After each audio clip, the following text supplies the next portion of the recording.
भक्ती तो कठीण शुळावरील पोळी. भक्ती सोपी नाही. आणि जो असणारा माणूस भक्ती करत आहे, जो असणारा साधक भक्ती करत आहे, त्या साधका समोर एक कबीरजींचं पद असलं पाहिजे. कोणतं?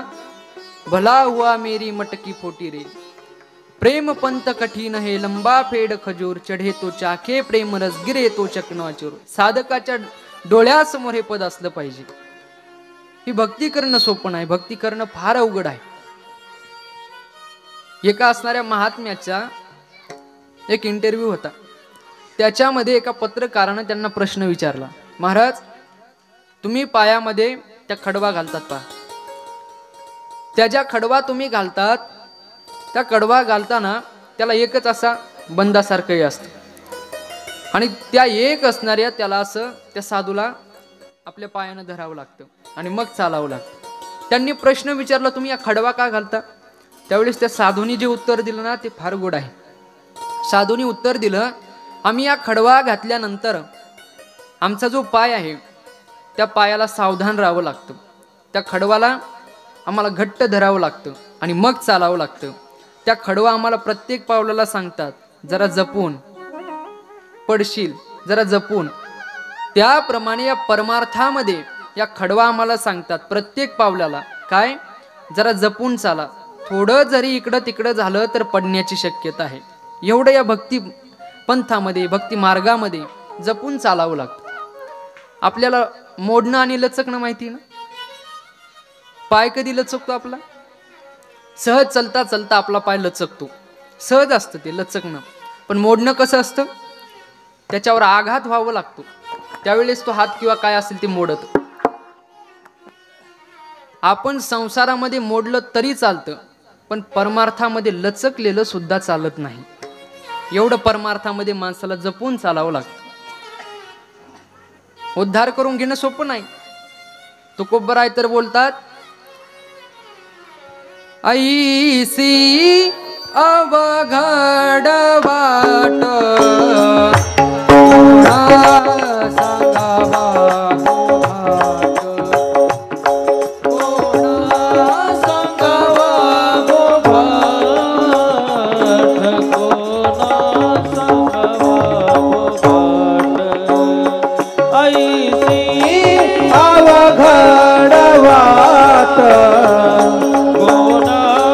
सांगावा बोबाट, कोणा सांगावा बोबाट, कोणा सांगावा बोबाट. येणे मार्गी गेले त्याचनी संतान केले, येणे मार्गी गेले त्याचेने संतान केले, येणे मार्गी गेले त्याचनी संतान केले, येणे मार्गे गेले त्याचे संतान केले. ऐसी अवघड वाट कोणा सांगावा बोबाट. जय हो. वाट कोणा सांगावा बोबाट, कोणा सांगावा बोबाट. ऐशी अवघड वाट कोणा सांगावा बोबाट, कोणा सांगावा बोबाट, बोबाट कोणा सांगावा बोबाट, बोबाट. बराय सांगतात हा परमार्थाचा मार्ग. ऐसी अवघड वाट कोणा सांगावा बोबाट. हा परमार्थाचा मार्ग एवढा सोपा नाही. परमार्थामध्ये आल्यानंतर कळतं परमार्थ काय आहे. बाहेरून अंदाज लावून परमार्थ कळत नसतो. परमार्थामध्ये प्रवेश केल्याशिवाय आपल्याला परमार्थ कळणार नाही. परमार्थच नाही. आपण कोणत्याही क्षेत्रात जा, आपल्याला त्या क्षेत्रामध्ये त्या माणसाचं यश दिसतं, पण त्या यशापाठीमागे असणारे त्याचे प्रयत्न आपल्याला दिसत नाही. प्रत्येक क्षेत्रामध्ये हेच आहे. आणि प्रत्येक क्षेत्रामध्ये माणसाला कष्टाला पर्याय नाही, अभ्यासाला पर्याय नाही. आमचे सद्गुरू श्री चैतन्य महाराज सांगतात, आपलं क्षेत्र कोणतंही असू द्या, पण त्या क्षेत्रामध्ये अभ्यासाशिवाय गत्यंतर नाही. आपल्याला अभ्यास त्या क्षेत्रामध्ये करावाच लागेल.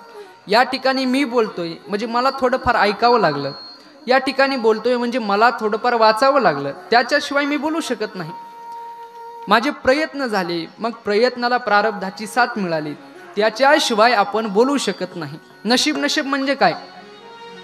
आपल्या प्रयत्नाला प्रारब्धाची साथ मिळणं, याला नशीब म्हणायचं. नशीब म्हणजे दुसऱ्या गोष्टी नाही. आणि काहींचं नशीब लवकर उजेडाला येतं तर काहींचं उशिरा येतं. ज्याचं उशिराला येतं त्याने असं समजायचं आपण जे ठरवलं त्याच्यापेक्षा मोठं काहीतरी मिळणार होतं, म्हणून आपल्याला थोडा वेळ लागला. एक प्रयत्न करून माणसाने खचून गेलं नाही पाहिजे. आणखी प्रयत्न करून आपल्याला याच्यापेक्षा मोठं साध्य प्राप्त होईल याच्याकरता त्याने प्रयत्न करावा. असो, भक्तिपंथ बहु सोपा असेही तुकोबाराय बोलतात. आणि भक्ती तो कठीण शुळावरील पोळी असंही तुकोबाराय बोलतात. असं दोन असणारे दोन्ही प्रकारे वक्तव्य तुकोबारायांचं आहे. असं का बोलत असतील? परमार्थामध्ये आल्यानंतर जो असणारा व्यक्ती ज्ञानेश्वरी वाचेल, जो असणारा व्यक्ती गाथा वाचेल, आज तर महापर्व आहे, आज गीता जयंती आहे, आज एकादशी आहे, जो असणारा व्यक्ती तुकोबारायांच्या या गीतेच्या ज्ञानोबारायांच्या वचनाच्या आधाराने जीवन जगतो, त्याच्याकरता हा परमार्थ फार सोपा आहे. आज एकादशी आहे. साधकाचं जीवन पाहिलं तर साधकाला 2 व्रत करावेच लागतात. एक एकादशी आणि दुसरा सोमवार. हे 2 असणाऱ्या व्रत साधकाला करावेच लागतात. आजचा हा जो महापर्व आहे, या महापर्वाला एका महात्म्याने साधलं. ते महात्मा म्हणजे तुम्ही पाहिलं असेल, आज नर्मदा मैयाच्या असणाऱ्या काठावर सीताराम बाबा तुम्ही पाहिले असतील. 116 वर्ष ते जीवन जगले आणि जीवन जगल्यानंतर आज ते नर्मदा मैयेमध्ये सामील झाले. भक्त जो असतो त्या भक्ताच्या हातामध्ये मरण असतं. आपण भीष्माचार्यांचं चरित्र पाहिलं. ज्यावेळेस भीष्माचार्य त्या शरपंजरीवर पडले होते त्यावेळेस मृत्यू जवळ आला. जवळ आल्यानंतर भीष्माचार्यांनी सांगितलं त्या मृत्यूला, तिथंच थांब म्हणे, अजिबात जवळ यायचं ना. का? जोपर्यंत अखिलोकोट ब्रह्मांडाचा नायक माझ्यासमोर येत नाही, जोपर्यंत मी त्याला पाहत नाही, तोपर्यंत तू माझ्या जवळ सुद्धा यायचं नाही. ही भक्ताची ताकद आहे. मृत्यूला सुद्धा थांब म्हणण्याची ताकद या भक्तामध्ये असते. आपण त्या बाबांचं पहा, सीताराम बाबांचं पहा. 2-3 दिवसापासून अफवा येत होत्या की ते गेले म्हणून, पण महात्म्याच्या हातामध्ये मरण असतं. त्यांनी आज असणार हा सुवर्ण योग, हे असणारं पर्व त्यांनी साधलं आणि असणाऱ्या मैयाच्या असणाऱ्या काठावर मैयेमध्ये ते सामील झाले. सतत असणारं रामायणाचं त्यांचं वाचन होतं. मी आत्ता आमचे हरिभक्तीपरायण धनु महाराज म्हटले, आत्ता 2 दिवसापूर्वी त्यांनी ते रामायण वाचलं आणि रामायणाचं ते सतत पठन करायचे. महात्म्यांचं जीवनच वेगळं. आपल्या विचारापलीकडचं जीवन हे महात्म्याचं असतं. ज्या ठिकाणी आपले विचार थांबतात त्या ठिकाणापासून पुढे महात्म्याचं जीवन चालू होतं. ही भक्ती कशी आहे? भक्तिपंथ कसा आहे? सोपा नाही. अनेक व्रत आहेत, अनेक साधना आहेत, तेव्हा कुठे हा आपला भक्तिपंथ आपल्याला सोपा वाटेल. एकादशी व्रत आमचे कुणालजी ते म्हटले एकादशी, आज एकादशी. त्यांना म्हटलं चला फराळाला. ते म्हटले फराळ नाही, आम्ही 1 टाइम खातो फक्त, ते बी 5 वाजता. आणि 5 वाजता त्यांनी घरी आल्यानंतर फलहार केला. म्हणजे ही एक साधना आहे. एकादशी साधकाचं असणार हे गोत्र व्रत आहे. आणि संत महात्म्यांची तर अनेक प्रमाण आहेत.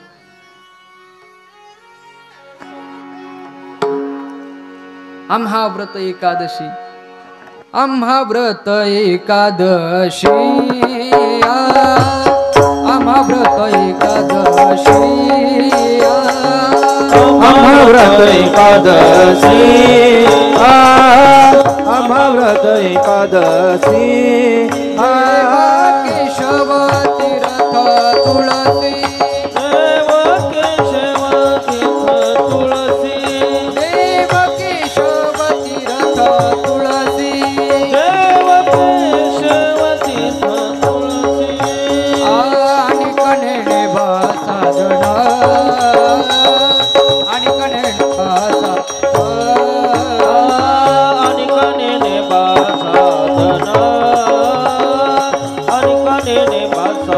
अमृता विषय नारायण अमृता विषय नारायण अमृता विषय नारायण अमृता विषय नारायण आणि कणे वासना आणि कणे वासना आणि कणे वासादना आणि कणे वासादना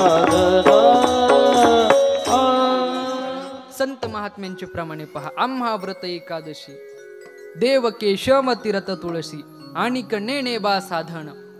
हे असणारं एकादशी व्रत संतांचं साधकांचं ही साधना आहे त्यांची, त्यांनी केलंच पाहिजे. व्रत करा एकादशी सोमवार अनेक प्रमाण आपल्याला पाहायला मिळतील. तो असणारा महापर्व काळ आज आहे.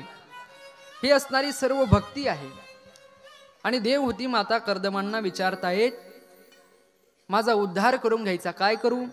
सत्संग करा, तुम्ही भक्ती करा, त्यावेळेस तुमचा उद्धार होईल. ती कपिल गीता कपिलाचार्यांनी त्यांना सांगितली. त्या ठिकाणी मग सत्संग, विवेक, योग्य अयोग्याचं ज्ञान, तत्वज्ञानाचा काही उपदेश केला. आणि उपदेश केल्यानंतर भागवताचा 3रा स्कंद समाप्त होतो. समाप्त झाल्यानंतर ही जी देवहूतीची परंपरा आहे, परंपरा त्या ठिकाणी थांबते. का थांबते? कारण हे असणारे जे कपिलाचार्य आहेत, मोठ्यांकडून मी ऐकलं, कपिलाचार्य पुढे कुठे गेले? कपिलाचार्य हे आळंदीला गेले आणि आळंदीमध्ये कपिलाचार्य जाऊन त्या ठिकाणी वास्तव्यास राहिले. त्यांची असणारी परंपरा त्या ठिकाणी संपली. ते ब्रह्मचारी होते.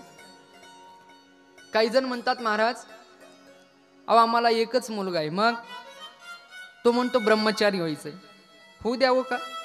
नक्कीच होऊ द्यावं. त्याची जर इच्छा असेल ना तर त्याला ब्रह्मचारी होऊ द्यावं.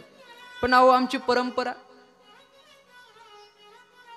तो जर गृहस्थी झाला तर तो एका कुटुंबाची परंपरा पुढे नेतो. पण जर तो ब्रह्मचारी झाला तर तो असणाऱ्या या संपूर्ण जगालाच आपलं कुटुंब बनवून घेत असतो. ज्ञानोबरायांचं उदाहरण पहा. ज्ञानोबराय आणि ते असणारी 4 भावंड ब्रह्मचारी होते. पण ते जरी ब्रह्मचारी असले तरी असे ग्रंथ या जगताला दिले की संपूर्ण जग, तुम्ही आम्ही कोणाची लेकरं? तुम्ही आम्ही ज्ञानोबरायांची लेकरं आहोत, तुकोबरायांची तुम्ही आम्ही लेकरं आहोत. म्हणजे एक मुलगा असावा आणि त्यानं मला म्हणावं की मला ब्रह्मचारी राहायचं, त्याच्यामध्ये कुठल्याच प्रकारचा दोष नाही. तो असणारा उपदेश कपिलाचार्यांनी देवहूतीला केला. भागवताचा 3रा स्कंद त्या ठिकाणी समाप्त झाला. आणि समाप्त झाल्यानंतर भागवताच्या 4थ स्कंधामध्ये प्रसूतीची परंपरा पाहिली. आणि त्या परंपरेमध्ये आपण सतीचा विवाह केला. आज आपल्याला भागवताच्या या 4th स्कंदामध्ये मनु व शत्रुपा यांची असणारी जी मुलं आहेत त्यांची परंपरा पाहायची आहे. त्याच्यामध्ये असणारे उत्तानपाद आहेत, त्या उत्तानपादांची आपल्याला परंपरा पाहायची आहे. पण त्याच्या आधी आज असणारा हा पर्व काळ आणि या पर्व काळानिमित्ताने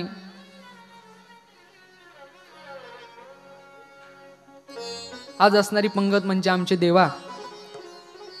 आणि देवा दरवर्षी मला असं सजवतात, भागवतामध्ये वक्ता कसा असावा, व्यासजी कसे असावेत. मी व्यासपीठावरून खाली उतरल्यावर तुम्ही मला काही हाका मारा, भैयाच म्हणते सगळे जर, नाही तरी मला भैया म्हणून हाका मारा, त्याला काही अडचण नाही. पण व्यासपीठावर बसल्यानंतर वक्त्याचा एक मान असतो. तो मान कसा असला पाहिजे आता आपल्या देवाला माहीत आहे, त्याच्यामध्ये असल्यामुळे त्यांना माहीत आहे. वक्त्याचा मान असतो, या व्यासपीठाचा मान असतो.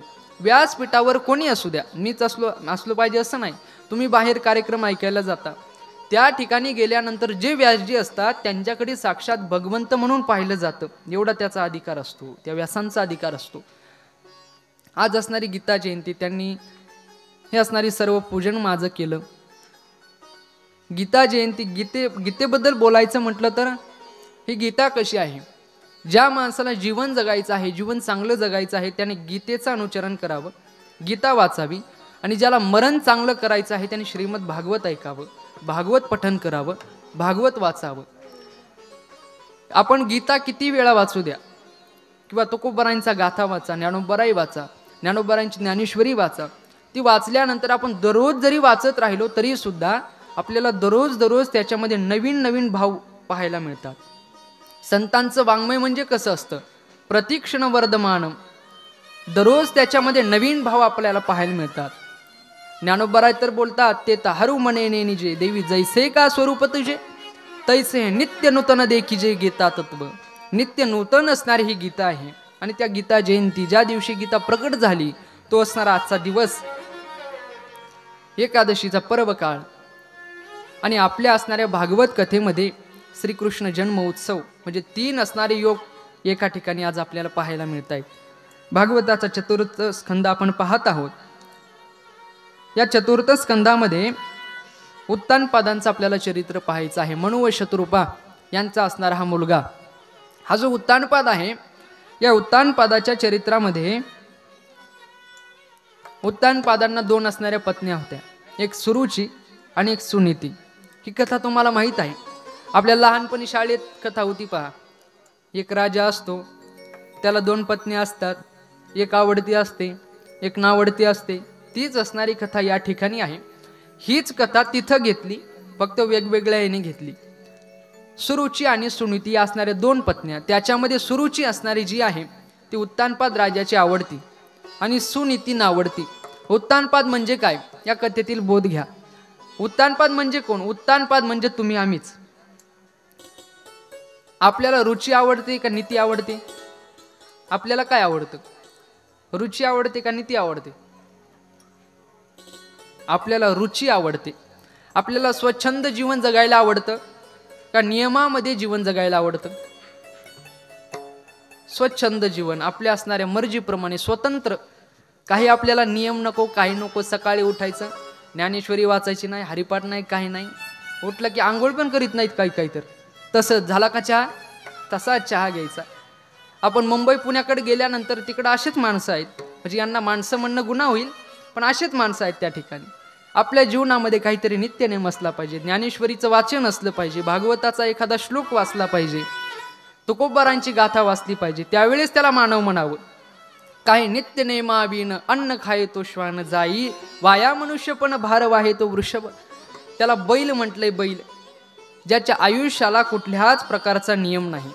आणि आपलं जीवन असंच. आणि ज्याला असं जीवन आवडतं त्याला सुरुची आवडते, त्याला रुची आवडते. आम्ही काल सांगितलं, सर्वांनी आपल्याला जन्म करायचा आहे, मग पिवळे वस्त्र धारण करून या. जे आले ते सुनीतीचं असणारं मार्गक्रमण करतात, जे नाही आले ते त्यांना सुरुची आवडते. म्हणजे सुनीती आणि सुरुची. आपण जास्त करून सुरुचीच्या मागे असतो. आपल्याला नीतीने राहायला आवडत नाही. आणि जे नीतीने राहतात त्यांचे जीवनाची धन्यता आहे. या उत्तानपादाला सुद्धा सुरुची आवडत होती, सुनीती आवडत नव्हती. या उत्तानपादाला या 2 पत्न्यांपासून एक मुलं झाली होती. सुरुचीचा मुलगा उत्तम आणि सुनीतीचा मुलगा असणारा ध्रुव. एक वेळेस हा असणारा ध्रुव मुलांमध्ये खेळत होता. खेळत असताना मुलांनी सर्वांना विचारायचे, तुझ्या वडिलाचं नाव काय रे? त्याने सांगायचं. तुझ्या वडिलाचं नाव काय? सगळ्यांनी सांगायचं. त्यावेळेस या असणाऱ्या ध्रुवाला विचारलं, तुझ्या वडिलांचं नाव काय? आता या राजानं त्यांना बाहेर काढलं होतं, त्याला माहीत नव्हतं आपलं वडील कोण आहेत. तुझ्या वडिलांचं नाव काय? तो म्हटलं, माझ्या वडिलांचं नाव मला माहीत नाही म्हणे. वडिलांचं नाव माहीत नाही? जा म्हणे घरी आईला विचारून. घरी गेला. घरी गेल्यानंतर आईला विचारलं, आई माझ्या वडिलांचं नाव काय? ते म्हटली, काय झालं? काय नाही, माझ्या वडिलांचं नाव काय, मला नाव पाहिजे. अरे जा खेळ म्हणे, कशाला तुला आत्ता वडिलांचं नाव, मोठं झाल्यावर सांगेल, जा म्हणे. नाही नाही आई, मला वडिलांचं नाव माहीतच झालं पाहिजे. काही हो, मला माझ्या वडिलांचं नाव काय ते सांग. आईचा नाईलाज झाला. आई म्हटली, अरे आपल्या रस्त्यावरून जे असणारे राजे जातात ना, तेच असणारे तुझे वडील आहेत. आई, ते असणारे राजे माझे वडील आहेत? हो म्हणे, तुझे वडील आहेत. त्याला दम नाही निघला, आपल्या असणाऱ्या डायरेक्ट राजवाड्यात गेला. त्या ठिकाणी ते असणारे उत्तानपाद उत्तमाला मांडीवर घेऊन बसलेले होते. हा जवळ गेला. जवळ गेल्यानंतर आपल्या वडिलांच्या मांडीवर बसायचं. राजाला माहित होता हा माझा मुलगा आहे. जवळ घेतलं, मांडीवर बसवलं. तेवढ्यात ही सुरुची आली. आल्यानंतर तिनं पाहिलं, हा असणारा सुनीतीचा मुलगा आला, ध्रुव आला. त्याला मांडीवर बसवलंय. आणि तिची विचार करण्याची पद्धत पहा. तिने विचार काय केला? ती विचार करते, अरे हा आत्ता मांडीवर बसलाय ध्रुव, आपल्या असणाऱ्या पतीच्या मनामध्ये जर प्रेम उत्पन्न झालं आणि प्रेम उत्पन्न झाल्यानंतर मोठ्यापणी माझ्या मुलाला राजा न करता ध्रुवाला राजा केलं तर मग ध्रुव 5 वर्षाचा आहे. आणि विचार कुठला? राजा केलं तर मग एवढ्या पुढचा विचार. मग काय करायचं? हाताला धरून त्याला खाली पाडलं. ध्रुव रडायला लागला. वडिलांनी सुद्धा काहीच बोलले नाही, काहीच बोलले नाही, गप्प बसले. आणि तेव्हापासूनची परंपरा, माता मावल्या रागवले की गप्प बसायचं. तिथून परंपरा ही चालू झाली. ध्रुव रडत रडत आपल्या असणाऱ्या आईकडे गेला. आईला विचारला, आई अगं मला तिने ढकललं. मग कशाला गेला? तुला म्हटलं होतं जाऊ नको. काय म्हटली अजून? तिने सांगितलं तुला जर त्यांच्या मांडीवर बसायचं असेल, तुझ्या वडिलांच्या मांडीवर बसायचं असेल तर तुला माझ्या पोटी जन्म घ्यावा लागेल. तू वर अरण्यामध्ये जा, भगवंताची असणारी साधना कर आणि भगवंताला सांग माझा जन्म सुरुचीच्या पोटी झाला पाहिजे. सुनीतीला सांगितलं. ती काही केलं तरी ती सुनीती होती. ती सुनीती म्हटली, अरे तुझ्या आईनं जे सांगितलं ना ते बरोबर सांगितलं. जा म्हणे वनामध्ये, भगवंताची असणारी आराधना कर, भगवंताची साधना कर, भगवंताला प्राप्त करून घे. तो सुद्धा सुनीतीचा मुलगा होता. त्याने काहीच मागचा पुढचा विचार केला नाही. अरण्यामध्ये गेला, मधुवनामध्ये गेला. आणि मधुवनात जात असताना नारदजी आले परीक्षा पाहण्याकरता. नारायण नारायण परीक्षा पाहायची. जवळ आले. जवळ आल्यानंतर त्याला विचारलं, बाळा कुठे चालला? अरण्यामध्ये चाललो. कशा करता? भगवंताची प्राप्ती करून घ्यायची. अरे जा घरी, आईकडे जायचं, चांगल्या पोळ्या खायच्या, चपात्या खायच्या, स्वच्छंद जीवन जगायचं. कुठं अरण्यामध्ये? तो म्हटला, मी तसा आलो नाही, भगवंताची प्राप्ती केल्याशिवाय मी जातच नसतो. नारदांचे जास्त शिष्य नाहीत. नारदांचे 4 शिष्य आहेत. ध्रुव, प्रल्हाद, व्यास आणि वाल्मिक. 4 शिष्य. पण 4 शिष्य कसे? हे क्वालिटीचे शिष्य आहेत. या 4ही शिष्यांनी भगवंताची प्राप्ती करून घेतली. नाहीतर आजकाल आपण पाहतो, हार घेऊन या, एक शाल घेऊन या, पेढे घेऊन या आणि आल्यानंतर दक्षिणा टाका. आणि हा असणारा आमचा शिष्य परिवार. चालले शिष्य परिवार घेऊन कुठं पण. असे शिष्य नव्हते, 4 शिष्य. पण त्या 4ही शिष्य क्वालिटीचे शिष्य, भगवंताची प्राप्ती करून घेतलेली. नारद गेले. नारद गेल्यानंतर नारदांनी त्या असणाऱ्या राजाला सांगितलं. तो वनामध्ये गेलाय. त्या राजाला काळजी वाटायला लागली. त्याने एक सेवक पाठवला. त्या सेवकाला सांगितलं, जा त्या ध्रुवाला म्हणाव परत ये. सेवक गेला. सेवक गेल्यानंतर त्या सेवकानं सांगितलं, ध्रुव बाळाने सांगितलं, आता काही हो, मी परत येत नसतो. ध्रुव बाळ गेले. भगवंताची असणारी आराधना केली. 5 महिन्यामध्ये अखिल कोट ब्रह्मांडाचा नायक त्यांच्या हृदयामध्ये प्रकट झाला. आणि प्रकट झाल्यानंतर 2 मिनिटांमध्ये ती छबी गायब झाली. त्यांनी डोळे उघडले तर साक्षात ब्रह्मांडाचा नायक त्याच्या डोळ्यासमोर उभे होते. भगवंताला पाहिलं. काहीतरी बोलायचंय, पण काय बोलावं? 5 वर्षाचं लेकरू, काय बोलायचं? काही बोलता येईना. पण नारदांचे शिष्य आहेत. भगवंताला त्यांची दया आली. भगवंतांनी असणारा शंख त्यांच्या गालावर लावला आणि वेदाच्या रुचेपेक्षा गोड तो बोलू लागला. योंत प्रविश्य मम वाच मिमां प्रसुप्ता संजीवयत्यखिल शक्ती धरस्व धामना अन्यांष्ट हस्तचरण श्रवणत्व गादीन प्राणान नमो भगवते पुरुषाय तुभ्यम. भगवंताची स्तुती केली. त्यावेळेस भगवंताने त्यांना विचारलं, काय मागायचंय माग. ध्रुवबाळ म्हटले, काहीच नाही देवा, काहीच पाहिजे नाही. भगवंताला माहित होता हा कशा करता आला. जा म्हणे, तुला जे पाहिजे होतं ते मिळेल. तुला तुझ्या वडिलांच्या मांडीवर ढकललं ना, तुला वडिलांची मांडी मिळेल. जा म्हणे. तो जायला लागला. जाताना विचार करायला लागला, अरे अखिल कोट ब्रह्मांडाचा नायक, योगी तपी ज्ञानी जपी यांच्या स्वप्नात सुद्धा न जाणारा माझ्या समोर प्रकट झाला. आणि मी मागून मागून मागितलं तरी काय? गादी मागितली. माझं फार चुकलं. योगी यांच्या ध्यानी ध्याताना तुडसी. तो परमात्मा मला प्रसन्न होऊन त्याने आशीर्वाद दिला. पण मी मागितलं काय? कशाप्रमाणे? उदाहरणार्थ एखाद्या असणाऱ्या राजाला, कथेसारखं सांगतो तुम्हाला. एक असणारा राजा वनात गेला. वनात गेल्यानंतर एकटाच वनात गेला. वनात गेल्यानंतर त्याला काही रस्ता सापडेना. बाहेर जायचंय, रस्ता सापडेना. त्या ठिकाणी एक असणारा माणूस त्याला दिसला. त्याच्या जवळ गेला. त्याला म्हटलं, अरे मला बाहेर जायचंय, मला काही रस्ता माहीत नाही, मला बाहेर ने. तसं म्हटल्यानंतर त्या माणसानं राजाला बाहेर नेलं. राजेसाहेब आपल्या दरबारात गेले आणि दरबारात जाताना त्याला आधी सांगितलं, तू उद्या असताना माझ्या दरबारात ये, तुला बक्षीस दिलं जाईल. बरं म्हणे राजेसाहेब, उद्या येतो. दुसऱ्या दिवशी हा असणारा माणूस दरबारात गेला. दरबारात गेल्यानंतर राजानं विचारलं, माग तुला काय मागायचंय? सगळ्यांना सांगू लागला, हा नसता तर मी परत आलो नसतो, या माणसामुळे माझं जीवन आहे, माग म्हणे तुला काय मागायचं. तसं म्हटल्यानंतर तो म्हटला, राजेसाहेब मला दुसरं काहीच नाही पाहिजे, मग मला थोड्या कण्या आणि थोडं ताक पाहिजे. कशाला? खाण्याकरता. प्रसन्न कोण झालाय? राजा. आणि मागतो काय? ताकण कण्या पाहिजेत मला. त्याप्रमाणे द्रोबाळ विचार करतोय, भगवंत मला असणारे प्रसन्न झाले आणि मी मागितली गादी, माझं चुकलं. नारदांची त्यांना भेट झाली. नारदांनी सांगितलं, तुम्ही चिंता करू नका, भगवंताला जे द्यायचंय ते योग्य देतील. मग असणारे द्रोबाळ आपल्या असणाऱ्या दरबारात आले, त्यांचं स्वागत केलं. 10 वर्ष त्यांनी असणारं राज्य केलं, 10,000 वर्ष त्यांनी राज्य केलं. आणि राज्य केल्यानंतर ज्यावेळेस शेवटच्या काळी सुद्धा त्या ठिकाणी मरण पावली, त्यावेळेस या असणाऱ्या ध्रुवाला राग आला, अरे या यक्षामुळे माझी असणारी आई, माझा असणारा भाऊ गेला ना. मग त्याने यक्ष नगरीवर आक्रमण केले, त्या अलकापुरीवर, आणि अनेक असणारे यक्ष तो मारू लागला. ते असणारं युद्ध त्या ठिकाणी होऊ लागलं, मायावी युद्ध. पण भगवंताची प्राप्ती झालेला, भगवंताचं दर्शन झालेला, याला माया काय करणार? ते युद्ध झालं, अनेक असणारे यक्ष याने मारले. त्यावेळेस मनु व ब्रह्मदेव त्याच्या ठिकाणी प्रकट झाले. त्याला सांगितलं, अरे भगवंताचं दर्शन झालेला तू भक्त आहे, तो असं मारू नको. त्याने असणारं ते मारणं थांबवलं. त्याला कळालं आपली एक चूक झाली, आपण असं हत्या करायला नको होती. अरण्यामध्ये गेला भगवंताची प्राप्ती करण्याकरता, आणि भगवंताची साधना करता करता शेवटच्या काळी त्याला नेण्याकरता विमान आलं. त्याचं वर्णन संत महात्मे करतात. आढळपदी बाळ बैसविला ध्रुव, आढळपदी बाळ बैसविला ध्रुव, आढळपदी बाळ बैसविला ध्रुव, आढळपदी बाळ बैसविला ध्रुव.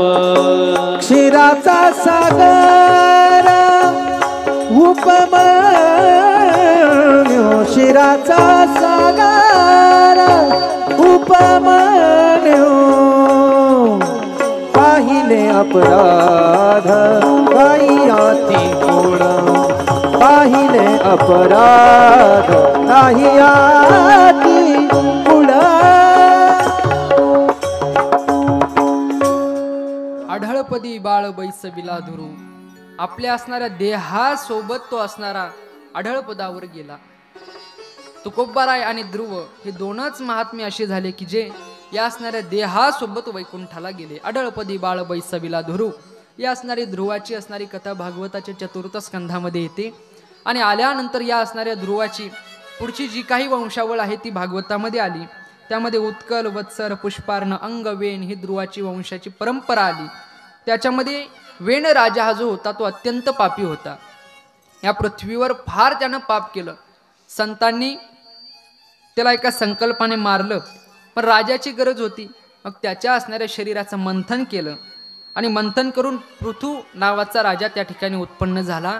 त्या पृथूमुळंच याला पृथ्वी असं म्हटलं जातं. त्यानं एवढं पुण्य या ठिकाणी केलं, या असणाऱ्या पृथ्वीला अनुकूलता प्राप्त करून दिली. त्याने अनेक यज्ञ केले. या ठिकाणी आधी पाऊस पडत नव्हता, सर्वत्र दुष्काळ झाला होता. पण या पृथ्वीमुळे पुन्हा असणारी ही जी पृथ्वी आहे त्या पृथ्वीला अनुकूलता प्राप्त झाली. याच परंपरेमध्ये पुढे अनेक राजे झाले, आणि शेवट प्राचीन भरी नावाचा एक राजा आहे. त्या राजाला अनेक यज्ञ त्या राजाने केले, पण अनेक यज्ञ करत असताना त्याच्याकडून एक चूक व्हायची. अनेक यज्ञामध्ये तो पशुची आहुती टाकायचा प्राचीन भरी राजा, आणि पशुची आहुती टाकायचा म्हणून त्याचा जो यज्ञ आहे त्या यज्ञाने त्याला मनाला शांती लाभत नव्हती. ज्या वेळेस आपलं एखादं मंगल कार्य असतं त्या मंगल कार्यामध्ये एखाद्या पशुची आहुती गेली नाही पाहिजे. आपण पाहतो लग्नामध्ये काही काही वेळेस आपण लग्नाला गेल्यानंतर म्हणतात ना, काय खाणार तुम्ही, हे खाणार का ते खाणार, हे ते माहिती ना तुम्हाला, हे खाणार का ते खाणार. कार्य कोणतं आहे? लग्नाचं आहे. त्या ठिकाणी देव देवता येत असतात, त्या ठिकाणी हे असलं जेवण माणसं ठेवतात. या असणाऱ्या राजाचं प्राचीन भरीचं तेच चुकलं होतं. एक असणारा लांडगा ऊसामध्ये गेला. ऊसात गेल्यानंतर त्या ऊसाला वरती एक कारलं लटकलेलं होतं. ते कसं काय ते मला विचारू नका. ऊसाला कारलं लटकलं होतं. त्याला ते खायची इच्छा झाली. तो असणारा लांडगा त्यानं असं वरती उडी मारली. ते कारलं खाल्लं. खाल्ल्यानंतर कडू लागलं. ते असणारं त्याने तोंड असं मातीमध्ये खुपसलं. खाली एक विंचू होता. तो विंचू त्याच्या असणाऱ्या तोंडाला चावला. विव्हळू लागला. त्याला एकाने विचारलं काय झालं. तो म्हटला काही नाही, माणसाने काही बी खावं पण टांगलेलं कधी खाऊ नये.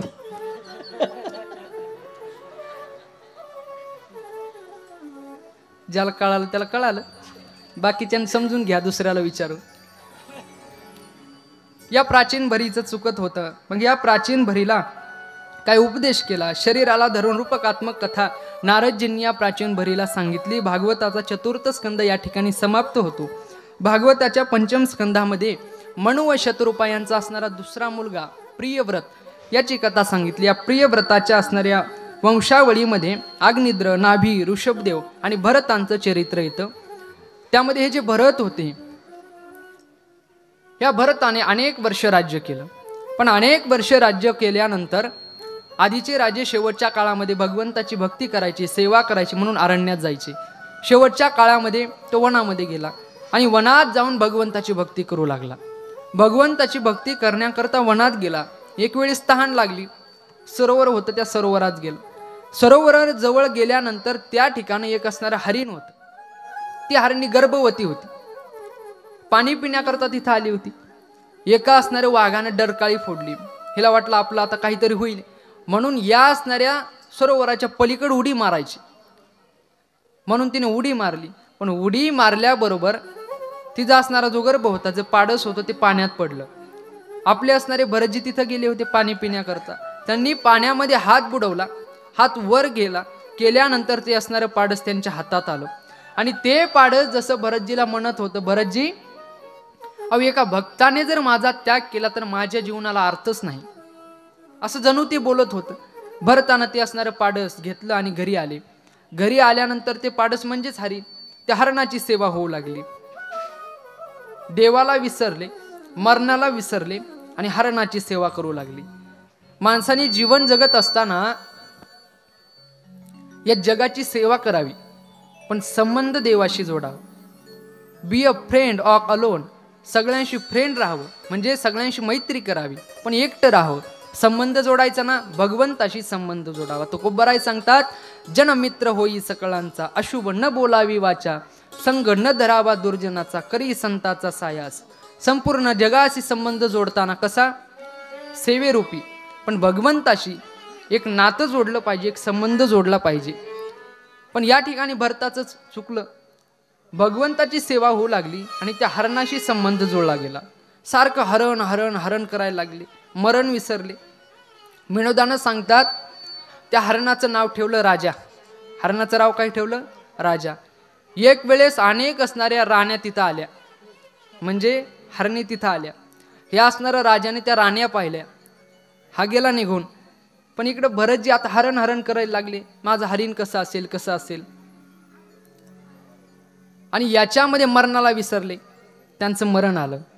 आणि शेवटच्या काळात जी वासना असते तोच पुढचा जन्म असतो, म्हणून पुढच्या जन्मामध्ये ते हरिण झाले. जड भरत राजा हरणी गर्भा गेला, घाला तो घातला वासनेने, घाला तो घातला वासनेने, घाला तो घातला वासनेने. राजा हरणी गर्भा गेला, घाला तो घातला वासनेने, घाला तो घातला वासनेने, घाला तो घातला वासनेने वासनेने. हरणाच्या असणाऱ्या जन्मामध्ये तो गेला, हरिण झाला. पण आपल्या असणाऱ्या मागच्या जन्माची स्मृती कायम होती. हरिण असून सुद्धा तो एकादश करायचा. कोण, हरिण.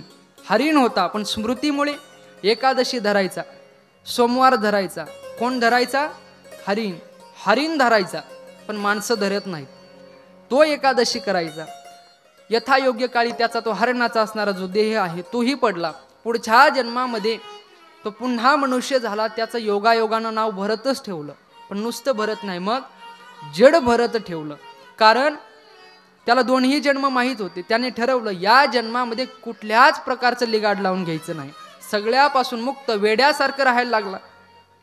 आई वडील होते तोपर्यंत घरामध्ये राहिला. आई वडील निघून गेल्यानंतर अरण्यामध्ये गेला. एक वेळेस काही शूद्र देवतेचे उपासक आले. त्यांना म्हटले आम्हाला बळी द्यायचा आहे, नर बळी द्यायचा आहे. ते म्हणे चला. त्यांना बळी देण्याकरता घेऊन गेले. गेल्यानंतर ती जी शूद्र देवता होती ती देवता त्या ठिकाणी प्रकट झाली आणि त्या जड भरतांची क्षमा मागू लागली. आमच्या असणाऱ्या भक्तांना काही कळत नाही, मग आम्हाला माफ करा. त्या जड भरताला त्याचं सुख नाही का, त्याचं दुःख नाही का, त्यांची स्थिती तशी होती. मला आता बळी द्यायचंय म्हणून दुःख झालं नाही, आणि आता ही देवता प्रकट झाली, मला परत सोडतील म्हणून त्याचं सुखही झालं नाही. सुख दुःखे समे कृत्वा, याचं काहीच त्यांना आता फरक पडत नव्हता. परत ते असणारे आपल्या जागेवर गेले. त्या ठिकाणी रहुगण राजाची पालखी येत होती. त्या पालखीला 4 सेवक होते. त्याच्यामधला एक आजारी पडला.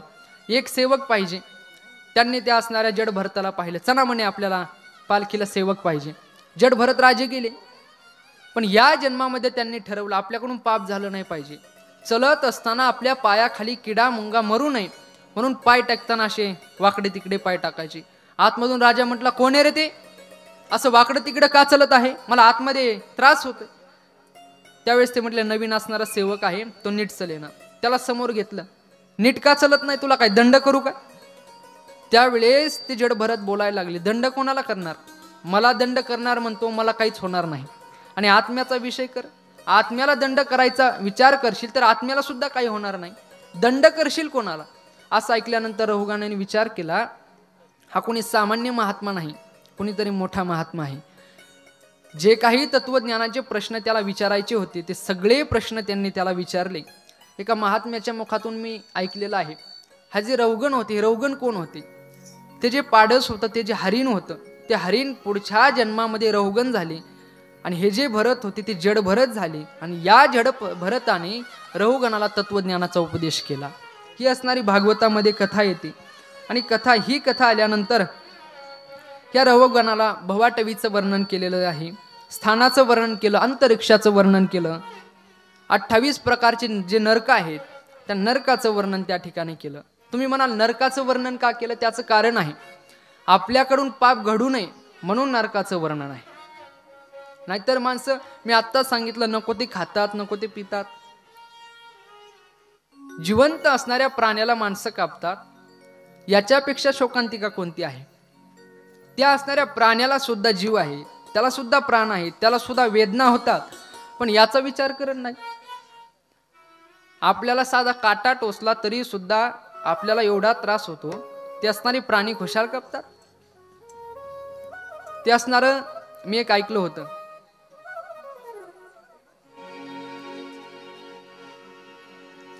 कोई तुझको काटेगा तो कैसा तुझको लगेगा,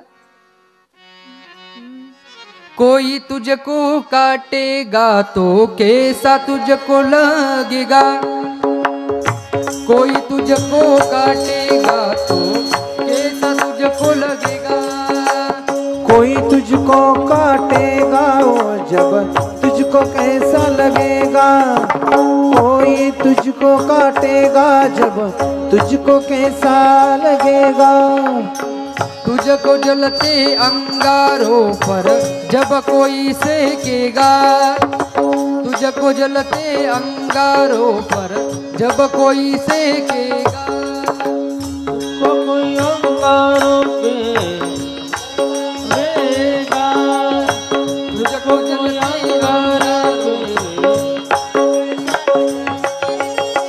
तेरी चीखें सुनने वाला जब कोई ना होगा, तेरी चीखें सुनने वाला जब कोई ना होगा, जान तू जान है ना, तू तो मेरी शान है ना, जान तू जान है ना, तू तो मेरी शान है ना.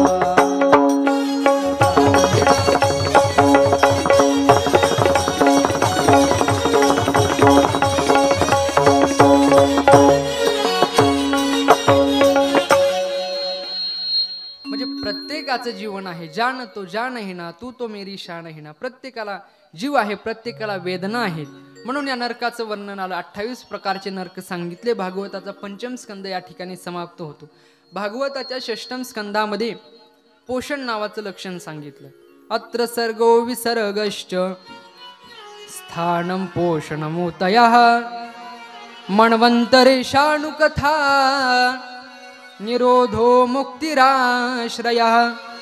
पोषण नावाचं लक्षण त्या ठिकाणी सांगितलं. भगवंत तुमचं माझं पोषण करतो. कशा प्रकारे पोषण करतो? 3 प्रकारे आपलं पोषण करतो. तुकोबरायांचा एक अभंग आहे. तुकोबराय सांगतात ना, काय सांगू आता संताचे उपकार मज निरंतर जागविती.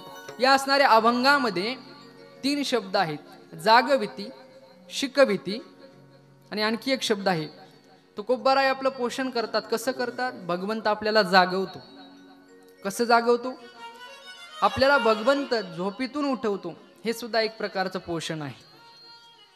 भगवंत आपल्याला अज्ञानाच्या निद्रेतून उठवतो. हे भगवंताचं पोषण आहे. भगवंत आपल्याला शिकवतो. कशा प्रकारे शिकवतो? आपल्या जीवनामध्ये येणारे जे सुख दुःख आहे, या सुख दुःखामधून अनेक असणारे आपल्याला उपदेश भगवंत एक प्रकारे करतो. म्हणजे भगवंत आपल्याला शिकवतो आणि भगवंत आपल्याला सांभाळतो. भगवंत तुमचं माझं सांभाळ करतो. 3 प्रकारे भगवंत आपलं पोषण करत असतो. या पोषणाकरता भागवतामध्ये अजामेळाची कथा येते.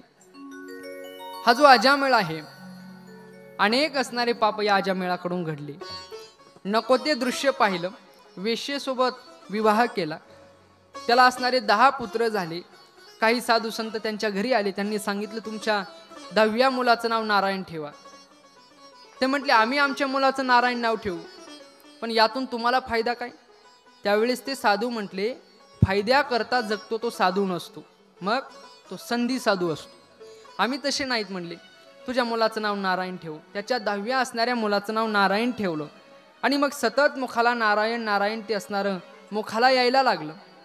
शेवटच्या काळामध्ये ज्या वेळेस त्याला नेण्याकरता यमदूत आले, त्यावेळेस नारायणा म्हणून त्याने मोठ्याने हाक मारली. हाक मारल्याबरोबर त्या ठिकाणी यमदूत आले, पण यमदूतासोबत विष्णुदूतही आले. यमदूत म्हणायला लागले विष्णुदूतांना, तुम्ही इथं कशाला आले? ते म्हटले, आमचं गिरायक.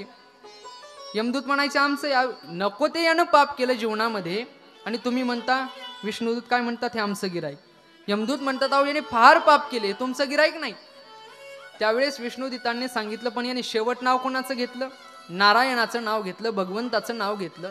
आणि ज्या माणसाच्या मुखाला शेवट भगवंताचं नाव येतं, तो भगवंताचा असणारा भक्त आहे. भगवंताचा भक्त म्हणून त्याला नेण्याकरता आलो. त्यावेळेस यमदूत परत गेले. त्यांना यमाने सांगितलं, काय? यमधर्म सांगे दूता, तुम्हा नाही ते सत्ता, जे ते होय हरिकथा सदा घोषनामाचा, त्या ठिकाणी तुम्ही जायचं नाही.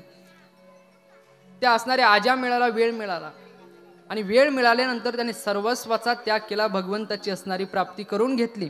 भागवताच्या असणाऱ्या षष्टम स्कंदामध्ये याचं वर्णन येतं आणि भागवताच्या सप्तम स्कंदाचा आपल्याला विचार करायचा आहे. या भागवताच्या षष्टम स्कंदामध्ये वृत्रासुराची एक कथा येते. अनेक असणाऱ्या भागवताच्या कथा आपल्याला पाहायला शक्य नाही. वृत्रासुर कथा येते. ती कथा फार गोड आहे, पण आता वेळेअभावी सांगत नाही. भागवताच्या सप्तम स्कंदामध्ये आपण पदार्पण करत आहोत. भागवताच्या सप्तम स्कंदात ऊती नावाचं लक्षण आहे. अत्र सर्गो विसर्गश्च स्थानं पोषणमूतयः मन्वन्तरेशानुकथा निरोधो मुक्तिराश्रयः. याच्यामध्ये 3 असणाऱ्या वासना सांगितल्या. दैव वासना, आसुर वासना आणि मिश्र वासना. याच्यामध्ये ही जी दैव वासना आहे, याच्याकरता हिरण्यकश्यपूचं चरित्र आहे आणि मिश्र वासना करता धर्मराजांचा व नारदांचा संवाद आहे. हा जो हिरण्यकश्यपू आहे, याचा असणारा भाऊ मारला गेला हिरण्याक्ष. हिरण्याक्ष मारला गेल्यानंतर त्याची आई शोक करायला लागली. त्या हिरण्यकश्यपूने सांगितलं, शोक करू नको, काळजी करू नको, आपण याचा बदला घेऊ. मग काय करायचं? तपश्चर्या करायची. तपश्चर्या करण्याकरता वनामध्ये निघून गेले हिरण्यकश्यपू आणि जाताना कयाधूला सांगितलं, हे बघ, मी आता तपाला चाललोय, आता मी परत येणार नाही, मी तपाला चाललोय. गेले तपाला.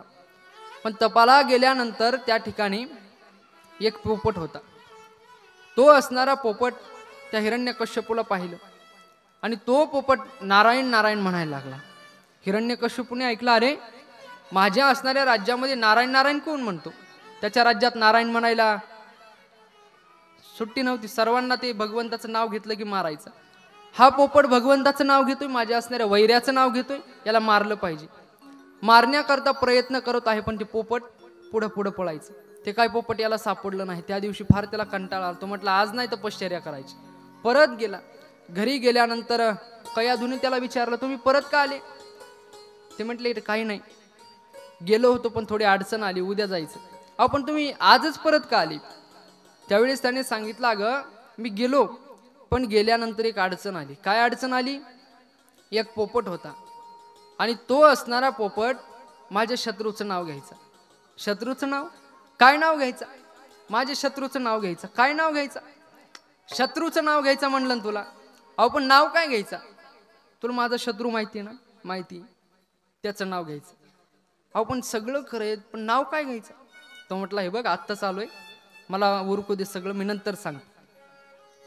तो उरकण्याकरता आपला गेला. त्यावेळेस या कयाधूनं विचार केला, आपल्या असणाऱ्या राजवाड्यात जेवढ्या काही दासदासी आहेत सर्वांना सांगितलं तुम्ही जा. सर्वांना घरी पाठवून दिलं. सुंदर असणारा स्वयंपाक केला.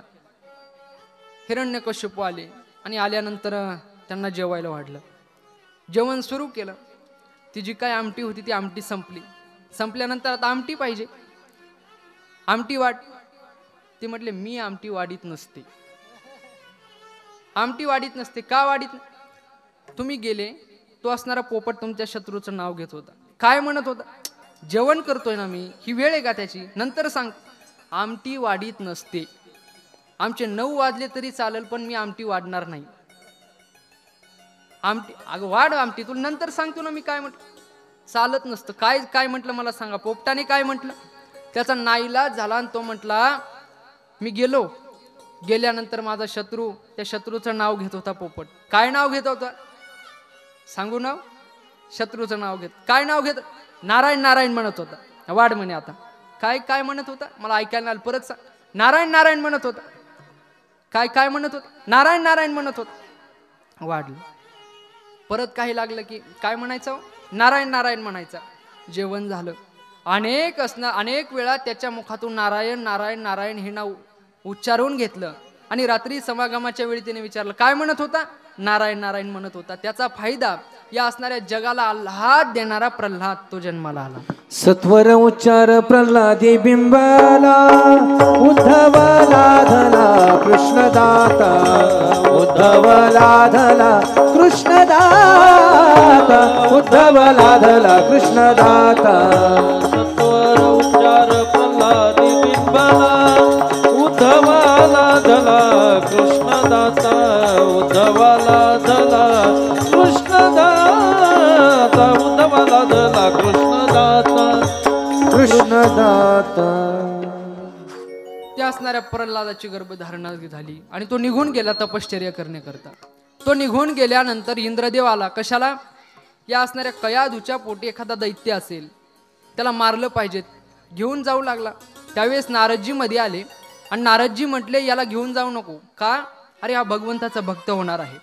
नारदजीने त्या असणाऱ्या कयाधूला आपल्या आश्रमात नेले आणि आश्रमात नेल्यानंतर नारदांच्या आश्रमामध्ये काय होतं? सतत श्रीमन्नारायण नारायण श्रीमन्नारायण नारायण नारायण, नारायण नारायण, श्रीमन्नारायण नारायण नारायण.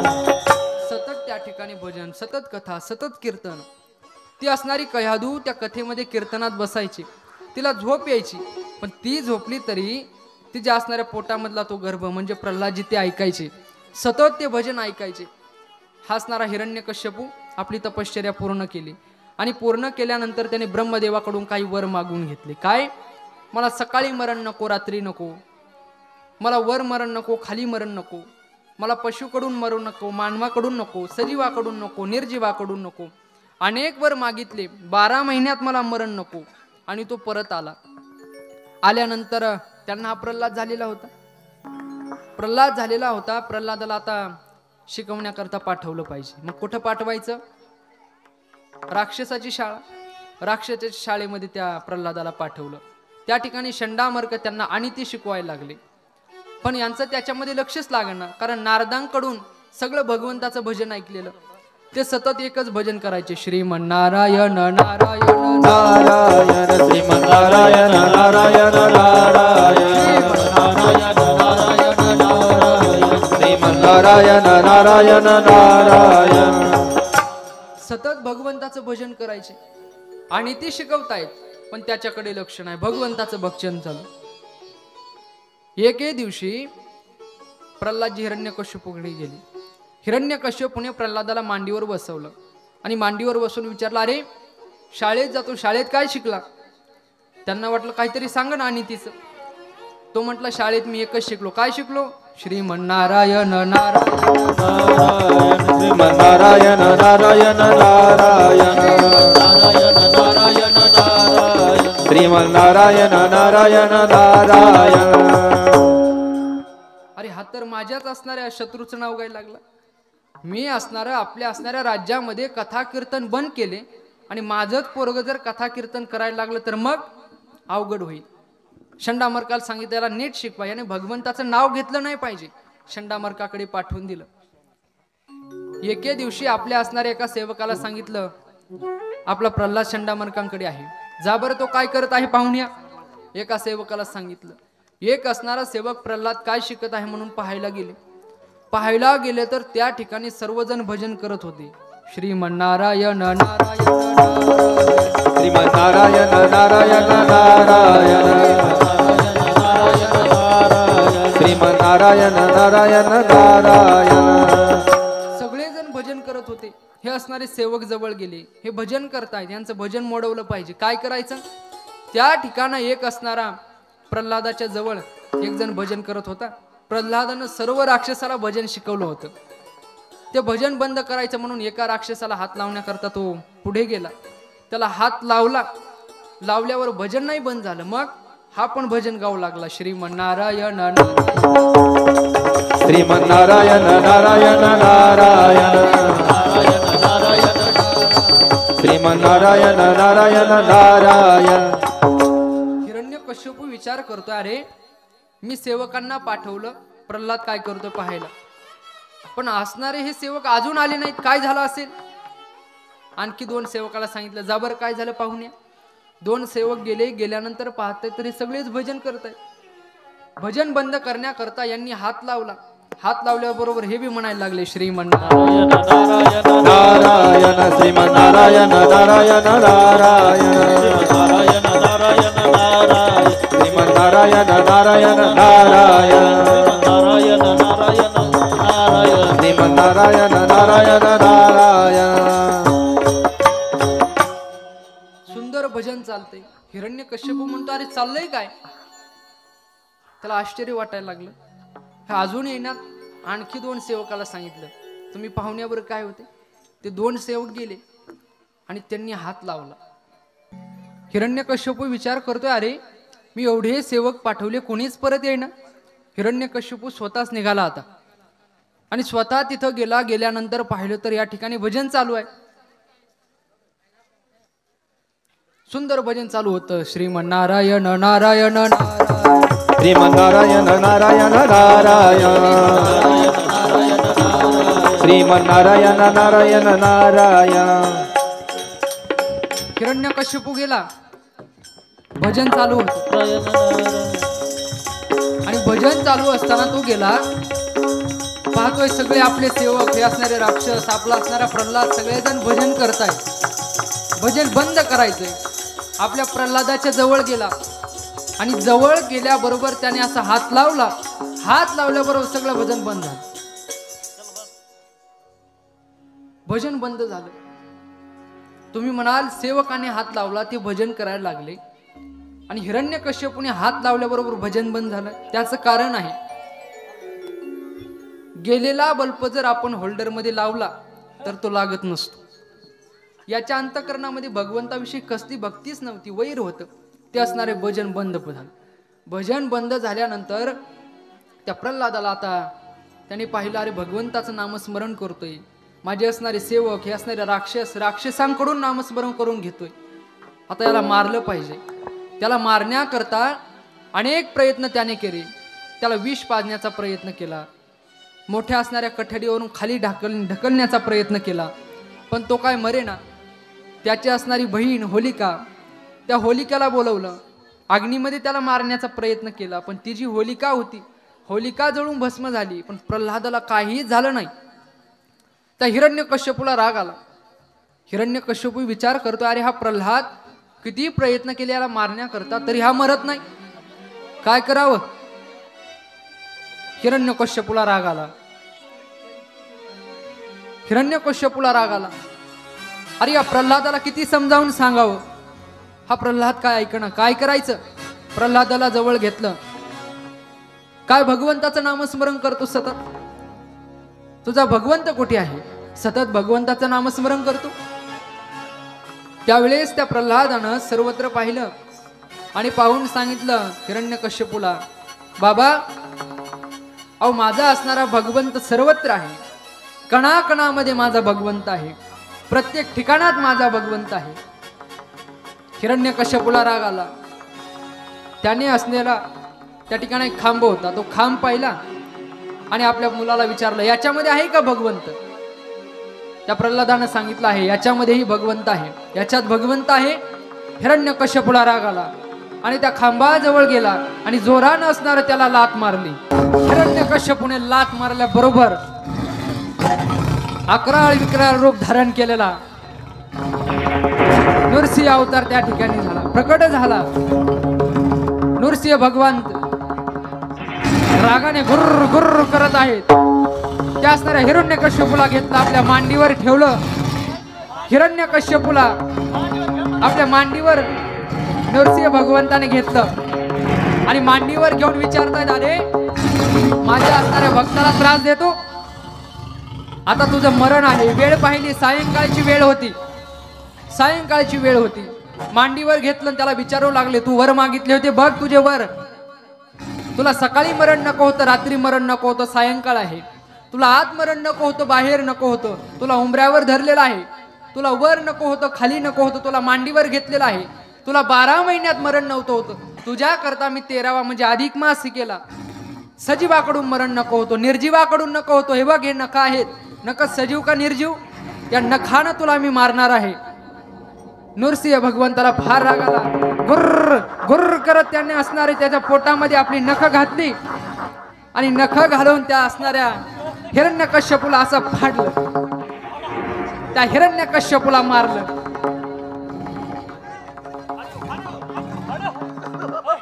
हिरण्यकश्यपूला मारलं. हिरण्यकश्यपूला मारल्यानंतर नृसिंह भगवंताचा राग काही शांत झालेला नाही.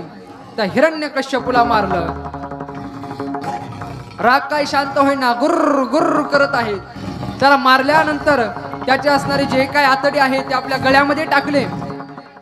त्यांचा राग शांत करायचा. राग कसा शांत करायचा, काही पर्याय नाही. राग शांत करण्याकरता अनेक देवदेवता प्रयत्न करतायत. भगवंताचा राग शांत झाला पाहिजे. लक्ष्मी माता म्हटल्या, मी राग शांत करते. लक्ष्मी माता म्हटल्या, मी राग शांत करते. लक्ष्मी माता आल्या आणि जवळ आल्यानंतर भगवंताला पाहिलं.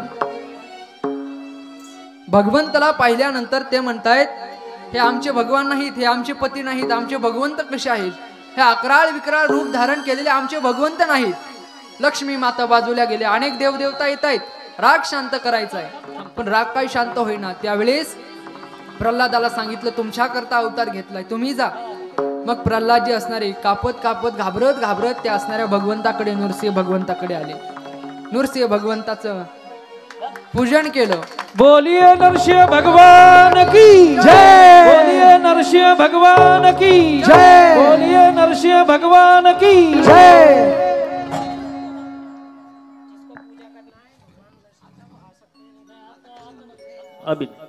नृसिंह भगवंताचं पूजन केलं. प्रल्हादजी हळूहळू त्यांच्या जवळ गेले. जवळ गेल्यानंतर नृसिंह भगवंत रागामध्ये होते. प्रल्हादाला जवळ घेतलं, आपल्या मांडीवर बसवलं आणि मांडीवर बसून ते बोलू लागले, अरे मला येण्याकरता वेळ झाला, तुला अनेक असणारे शिक्षा भोगावी लागली, तुला अनेक दंड याने दिले, तुला कुठे कुठे जखमा झाल्या, त्या जखमा पाहिल्यानंतर आपल्या असणाऱ्या जिभेने ज्या ज्या ठिकाणी त्याला जखमा झाल्या होत्या त्या जिभेने चाटू लागले आणि विचारू लागले, अरे प्रल्हादा, तुला अनेक दुःख सहन करावी लागते, मला यायला उशीर झाला, आता माग, तुला काय मागायचं, तू जे मागशील ते मी तुला देतो. त्यावेळेस प्रल्हादानं सांगितलं, देवा मला तुमच्याकडून काहीच नकोय, मला काहीच पाहिजे नाही, काहीतरी माग, मला काहीच पाहिजे नाही, अरे काहीतरी माग. त्यावेळेस प्रल्हादानं सांगितलं, देवा तुम्ही काहीतरी मागा म्हणताना, मीच म्हणतो मला काहीच नको, तुम्हालाच काही मागायचं असेल तर मागा, मला काही नको. असं म्हटल्यानंतर भगवंतानी सांगितलं, मला एक मागायचंय. काय मागायचंय? प्रल्हादा मी मागतो, ऐक, तू माझ्याकडे काहीतरी मागावं, हेच मी तुला मागतो. त्यावेळेस प्रल्हाद होते, भक्त होते. प्रल्हादाने सांगितलं, असं तर ऐका, मी काय मागतो, माझ्या मनामध्ये कुठल्याच प्रकारची इच्छा निर्माण नाही झाली पाहिजे, हे मी मागतो. हिरण्यकश्यपू हा गेला, पण हिरण्यकश्यपू गेल्यानंतर प्रल्हादाने भगवंताला सांगितलं, देवा अहो माझे असणारे बाबा तुमचा विरोध करत होते, तुम्हाला शत्रू मानत होते, पण माझी एक इच्छा पूर्ण करा. काय? माझ्या असणाऱ्या वडिलांना सुद्धा सद्गती प्राप्त व्हावी, ही माझी इच्छा आहे, सद्गती प्राप्त झाली पाहिजे. त्यावेळेस भगवंताने सांगितलं, नृसिंह भगवंताने सांगितलं, आता एका गावामध्ये अशी झाकी करत होते. या झाकीमध्ये एक जण झाकी करणारा नृसिंह भगवंत झाला होता. एवढा त्याचा भाव होता झाकीमध्ये. नृसिंह भगवंत झाल्यानंतर असा प्रसंग व्यासजी सांगत होते. सांगताना व्यासजींनी सांगितलं, हिरण्यकश्यपूला फाडलं. त्या असलेल्या नृसिंह झालेल्या माणसाने खरोखरच त्या माणसाला फाडलं. हसायचं नाही, खरं हे. आणि त्याच्यावर अनेक केस झाल्या त्या माणसावर. त्यावेळेस त्याला विचारलं, हे तू कसं केलं? ते म्हटले, मला काही माहीत नाही, मला हे वेशभूषा दिल्यानंतर तो भाव माझ्या मनामध्ये प्रकट झाला आणि मी काही केलं नाही, माझ्याकडून असं घडलं. हा खरं बोलतोय का खोटं याच्याकरता याची परीक्षा घ्यायची. मग त्याला दशरथाचं पात्र दिलं. रामायण करायचं ठरलं, त्याला दशरथाचं पात्र दिलं. आणि दशरथाचं पात्र देऊन ज्यावेळेस विरह होतो, सगळे वनवासात जातात. वनवासात गेल्यानंतर दशरथ 3 वेळा राम राम म्हणत आपला असणारा जीव सोडतात. याला दशरथाचं पात्र दिलं आणि दशरथाचं पात्र दिल्यानंतर ही विरह अवस्था त्याला झाली. 3 वेळा हा राम राम म्हटला आणि खरोखर त्याने आपला असणारा जीव सोडला. ही खोटी गोष्ट नाही, खरी गोष्ट आहे. त्याचं नाव मला माहित नाही, मी उद्या नाव सांगेल तुम्हाला. आपल्याकडे तसं नाही, मिलिंद महाराज माझ्याकडे येते.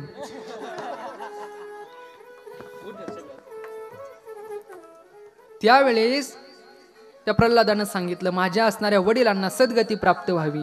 नृसिंह भगवंताने सांगितलं, अरे माझ्या हाताने जो मरतो त्याला आधीच सद्गती प्राप्त झालेली असते. ही असणारी भागवतामध्ये सुंदर कथा आली. याच्यानंतर आपल्याला नवम स्कंदामध्ये भगवंताचा जन्म उत्सव साजरा करायचा आहे. आपण भागवताचा सप्तम स्कंद पाहिला, त्याच्यामध्ये प्रल्हादाची कथा पाहिली. आणि प्रल्हादानं आपल्या त्या भगवंताला सांगितलं, देवा अहो माझ्या वडिलांचा सुद्धा उद्धार झाला पाहिजे. माझे जे वडील होते हे तुमचे असणारे शत्रू होते, तुम्हाला शत्रू मानायचे, तुमचा द्वेष करायचे, आपल्या राज्यामध्ये हरिनाम कीर्तन घेऊ देत नव्हते, तुमचं नाव घेऊ देत नव्हते. तुम्ही त्यांना मारलं, पण माझी एक इच्छा आहे. काय इच्छा आहे? तुम्ही त्यांचा सुद्धा उद्धार करा. त्यावेळेस नृसिंह भगवंताने सांगितलं, ज्या माणसाचा मी वध करतो, ज्या राक्षसाचा मी वध करतो, त्याचा सहजच उद्धार होत असतो. त्या प्रल्हादाने अशी मागणी केली होती. हे प्रल्हाद चरित्र भागवताच्या सप्तम स्कंधामध्ये येतं. आणि भागवताच्या शेवटच्या 2 ते 3 अध्यायामध्ये नारदजी व धर्मराजांचा संवाद होतो. या संवादामध्ये धर्मराज नारदांना अनेक प्रश्न विचारतात. धर्म, अर्थ, काम, मोक्ष या 4 गोष्टी त्यांना, या 4 पुरुषार्थ विचारतात. त्याचा अत्यंत मोठ्या प्रमाणामध्ये त्या ठिकाणी वर्णन आलेलं आहे. भागवताच्या शेवटच्या 2 अध्यायात हे वर्णन आहे. ते वर्णन तुम्ही घरी गेल्यावर पाहून घ्या. हा म्हणा फक्त. भागवताच्या आपल्याला अष्टम स्कंधाला प्रारंभ करायचा आहे. भागवताचं जे अष्टम स्कंद आहे याच्यामध्ये मन्वंतर नावाचं लक्षण येतं. अत्र सर्गो विसर्गष्ट स्थानम पोषणमूतयः मन्वंतरेशानुकथा निरोधो मुक्तिराश्रयः. मन्वंतर नावाचं लक्षण येतं. आणि मन्वंतर नावाचं लक्षण येत असताना याच्यामध्ये सुद्धा धर्म, अर्थ आणि काम आणि मोक्ष या 4 गोष्टी सांगितल्या. याच्यामध्ये गजेंद्राची कथा सांगितली. हा जो गजेंद्र आहे, हा गजेंद्र आपल्या असणाऱ्या कुटुंबासोबत राहायचा. ज्या ठिकाणी हा राहायचा त्या ठिकाणी एक सरोवर होतं. एक वेळेस आपल्याला स्नान करायचंय, सर्व जे काही कुटुंब आहे सर्व कुटुंब घेतलं आणि त्या सरोवरामध्ये गेला स्नान करण्याकरता. जय हरी जय हरी. स्नान करण्याकरता गेला आणि स्नान करण्याकरता गेल्यानंतर स्नान केलं, पण त्या असणाऱ्या पाण्यामध्ये इकडं पहा इकडं, त्या पाण्यामध्ये नक्र होता, मगर होता. त्या असणाऱ्या मगराने त्या हत्तीचा पाय धरला, त्या गजेंद्राचा पाय धरला. पाय धरल्याबरोबर तो काय पाय सोडेना. त्या हत्तीने आपलं बळ लावलं, सगळं बळ लावलं, तरी सुद्धा त्याचा पाय काय सुटेना. त्याचा जेवढा काही परिवार होता त्या परिवाराला सांगितलं, माझा पाय धरलाय मगराने, काय करा, माझा हा पाय सुटला पाहिजे, मला मोकळं करा. त्या ठिकाणी जेवढे हत्ती होते, त्यांचा जेवढा परिवार होता, ते सर्वजण त्यांना काढण्याचा प्रयत्न करत होते. सगळ्यांनी आपलं शेपूट एकमेकाच्या शेपटात गुतवायचं आणि ओढायचं, सर्वजण प्रयत्न करत आहेत, पण तरी सुद्धा त्या गजेंद्राचा काय पाय सुटेना. का? कारण गजेंद्राचा पाय त्या मगरानं कुठे धरला होता? पाण्यामध्ये धरला होता. त्या नकरानं पाण्यामध्ये धरला होता. आणि ज्याच्या त्याच्या भागामध्ये ज्याचं त्याचं बळ असतं, प्रत्येकाचं ज्याच्या त्याच्या ठिकाणात बळ असतं, त्या ठिकाणी त्या असणाऱ्या मगराचं जास्त बळ झालं, पाय काय सुटेना. अनेक प्रयत्न केले, पाय सुटेना. बाकीचा जो काही त्यांचा परिवार होता, त्या परिवारामधल्या त्या माणसांच्या पत्न्या म्हणायला लागल्या, आता कुठपर्यंत प्रयत्न करायचे, चला म्हणे आता थांबायचं नाही. सगळे निघून जायला लागले. गजेंद्र हाक मारतो, अरे थांबा, माझा परिवार आहात तुम्ही एवढं मी जीवन जगलो तुमच्याकरता, आता माझ्यावर अडचण आली तुम्ही सगळे निघून चालला. कोणी थांबलो नाही, सगळेजण निघून गेले. ज्ञानोबाराय त्याचं वर्णन करतात, माता पिता बंधू भगणी कोणी न पवती निर्वाणी, इष्ट मित्र स्वजन सखे हेतो सुखाची मांडणी, एकला मी दुःख भोगी कुंभपाक चाचणी, तेथे कोणी सोडविना एका सद्गुरु वाचोनी. तेथे कोणी सोडवायला नाही. त्याचप्रमाणे आपलं सुद्धा ज्यावेळेस आपल्याला शेवटचा काळ येणार आहे, शेवटच्या काळामध्ये आपल्याला कोणी सोडू शकत नाही. कोण कोण सोडू शकत नाही? ज्ञानोबाराय सांगतायत, माता पिता बंधू भगणी, आपली आई सोडू शकत नाही, आपली बहीण सोडू शकत नाही, आपली पत्नी सोडू शकत नाही. कोणी न पवती निर्वाणी, इष्ट मित्र स्वजन सखे हे तो सुखाची मांडणी. अहो आमचे मित्र आहेत, आम्हाला मित्र सोडवतील. इष्ट मित्र स्वजन सखे हे फक्त सुखापुरता, सुखाची मांडणी. मग त्या ठिकाणी एकला मी दुःख भोगी, त्या ठिकाणी माणसाला एकट्यालाच दुःख भोगावं लागतं. मरणाच्या वेळी त्याच्याजवळ कोणीच नसतं. एकला मी दुःख भोगी कुंभबाक चाचणी. त्या ठिकाणी जर सुटायचं असेल तर सोडवणारा एकच आहे, तो म्हणजे भगवंत. तुका म्हणे तुला सोडविना कोणी, एका चक्र पाणी वाचोनी या, एका चक्र पाणी वाचोनी या, एका चक्र पाणी वाचोनी या, सोडविना कोणी, एका चक्र पाणी वाचोनी या, एका चक्र पाणी वाचोनी या, एका चक्र पाणी वाचोनी या, वाचोनी या. का म्हणे तुला सोडविना कोणी, एका चक्र पाणी वाचून या. भगवंताशिवाय शेवटच्या काळामध्ये आपल्याला कोणीच सोडू शकत नाही. शेवटच्या काळामध्ये आपल्याला वाटत असेल मरणाच्या वेळी आपल्याला कोणीतरी सोडवायला यावं, तर त्याकरता माणसाने नामस्मरण केलं पाहिजे. नामस्मरणाशिवाय भगवंताची प्राप्ती नाही. आणि शेवटच्या काळामध्ये भगवंत यावा वाटत असेल तर नामस्मरण आपल्या आयुष्यात गरजेचं आहे. नाहीतर मग काहीच होऊ शकत नाही. आपण या जीवनामध्ये आलो आणि जीवनामध्ये आपण जर या देहाला सजवत राहिलो, ते आपल्या कामाला येणार नाही. पण आपण जर नामस्मरण करत राहिलो तर ते नामस्मरण आपल्या कामाला येईल. भूषण से सब अंग सजावे, रसना पे हरी नाम नावे.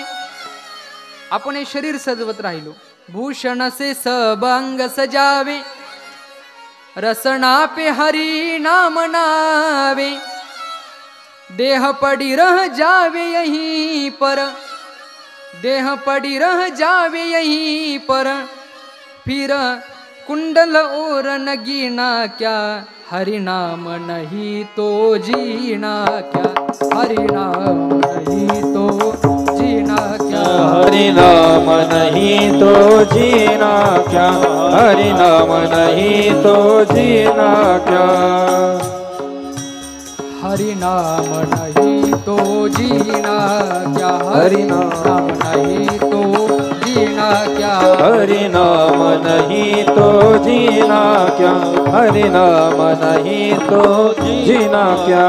अमृत है हरि नाम जगत में, अमृत है हरि नाम जगत में, अमृत है हरि नाम जगत में, से छोड़ विषय रस पीना क्या, हरि नाम नहीं तो जीना क्या, हरि नाम नहीं तो जीना क्या, हरि नाम नहीं तो जीना क्या।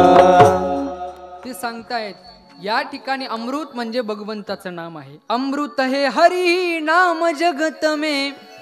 आणि याला सोडून तुम्ही जर संसारामध्येच अडकून राहिला तर तुम्ही काय करता. अमृत हे हरी नाम जगत में, इसे छोड़ विषय रस पीना क्या, हरि नाम नहीं तो जीना क्या, हरि नाम नहीं तो जीना.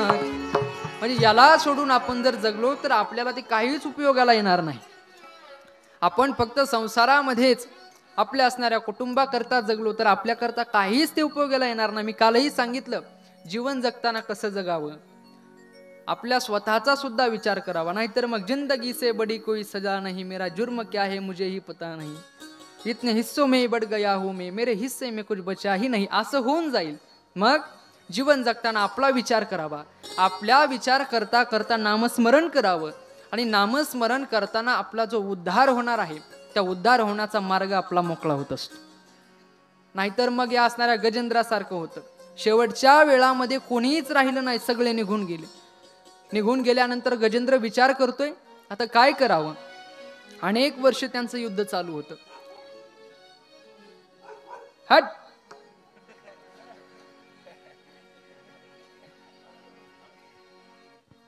माणसाने काही गोष्टीपासून लांब राहिलं पाहिजे.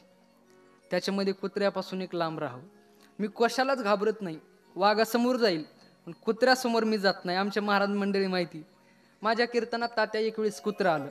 कीर्तनात इथं केरळला कीर्तन होतं, कुत्रा आलं. आमचे सोनू महाराज आम्ही होतो. कीर्तन चालू झालं, पंचपदी झाली, बोलायला सुरुवात केली. कुत्रा आलं माझ्या पायापाशी बसलं. मी हळूहळू असं इकडे इकडे होत गेलो. कुत्र्याला मी फार घाबरतो. कुत्र्याचं माझं जमतच नाही. काही गोष्टीपासून लांब राहावं, त्यातला ही कुत्रा आहे. कोणत्या. गजम खरम श्वानम मत्तम रंडाम च बहुभाषिणीम राजपुत्रम कुमित्रंच दूरतः परिवर्जयेत. 8 गोष्टीपासून माणसाने राम राहावं. कोणत्या. गजम खरम श्वानम मत्तम. गजम म्हणजे हत्ती. हत्तीपासून लांब राहायचं. हत्ती कसाही असू द्या, पाळीव जरी असला तरी हत्तीपासून लांब राहायचं. खरम, खर म्हणजे गाढव, गाढवापासून लांब राहायचं. मग तो 2 पायाचं असलं गाढवापासून लांब राहायचं. एक वेळेस एका वनामध्ये काय झालं, एका असणाऱ्या गाढवाच्या पायात काटा मोडला. विवळू लागलं. एका कोल्ह्यानं ते ऐकलं. अरण्यात कोणी नाही, कोल्ह्याने ऐकलं. त्या असणाऱ्या गाढवाजवळ आला आणि जवळ येऊन म्हटला, गाढव दादा तुमच्या पायातला काटा काढू. काढा म्हणे. करा तेवढा परोपकार, कोणी नाही माझ्या मदतीला. मागच्या पायात काटा मोडलाय, परोपकार करायचाय, काटा काढायचा. त्या असणारा इकडं पहा, आपला पायातला काटा काढायचाय. मागच्या पायात काटा मोडला. त्या असणाऱ्या गाढवाचा पाय असा वर धरला आणि काटा काढला. कुणी काढला. कोल्ह्यानं. उपकार केला का नाही. मग उपकाराची जाण ठेवली पाहिजे ना. जाण ठेवल्यानंतर त्याला आभार मानायचे ना. आम्हाला अरण्यात काटा मोडला, कुणी मदतीला नव्हतं, तू काटा काढला, त्याचे आभार मानायचे ना. बरं आभार नव्हते मानायचे तर गपचिप निघून जायचं ना. गपचिप निघून जावं तर ती गाढव कसं. ज्या पायातला काटा कोल्यानं काढला त्याच पायानं कोल्याला लात मारली.